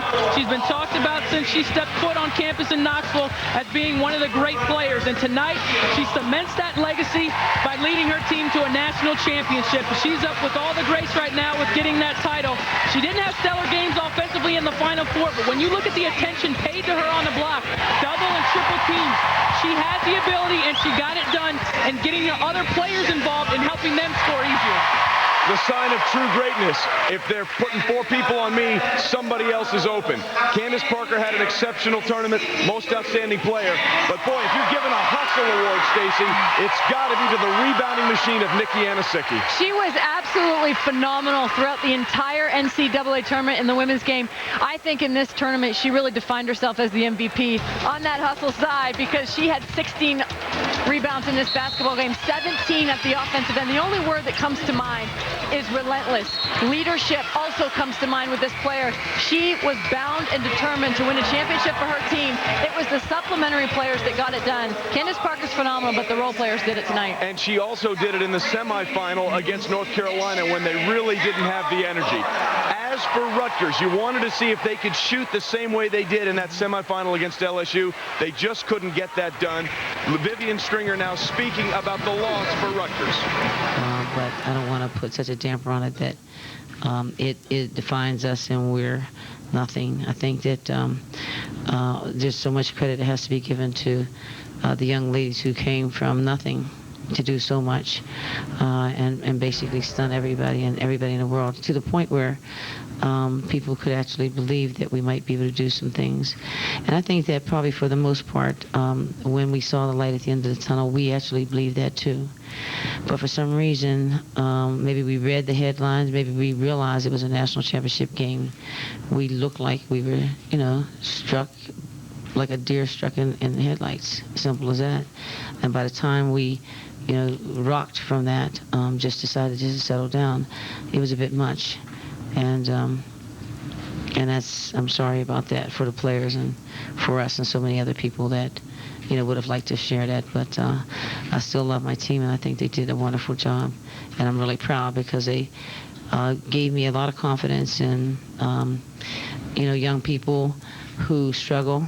I think that as a coach, what you want to see is you want to see the opportunity to mold young people's minds and their character and all those other things. And this was no doubt the most rewarding year that I've had. And so I guess I'm good for a while.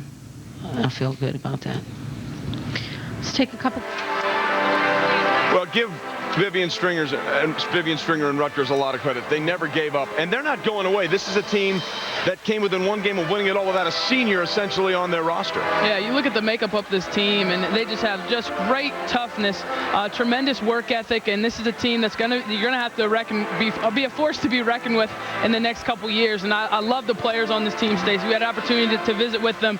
They're so inspiring, and I think they're inspired by their coach, and you can't wait to see how they continue to develop as young players. Yeah, there's no question, Kara, they're inspired by their coach. Vivian Stringer, in a nutshell, is a tireless worker. She doesn't sleep at night. She lives on coffee, and she gets her players to buy into her identity, and her identity is defending you and defending you better than anybody else in America. These players will be back next year. Epiphany Prince impressed me as a freshman for Vivian Stringer, and Essence Carson to me is an underrated player that's going to be sensational in the year to come. And then you have Mati Ajivan and Kia Vaughn as well, and this has to be a weird feeling for Pat at some level because she and Vivian are very close friends.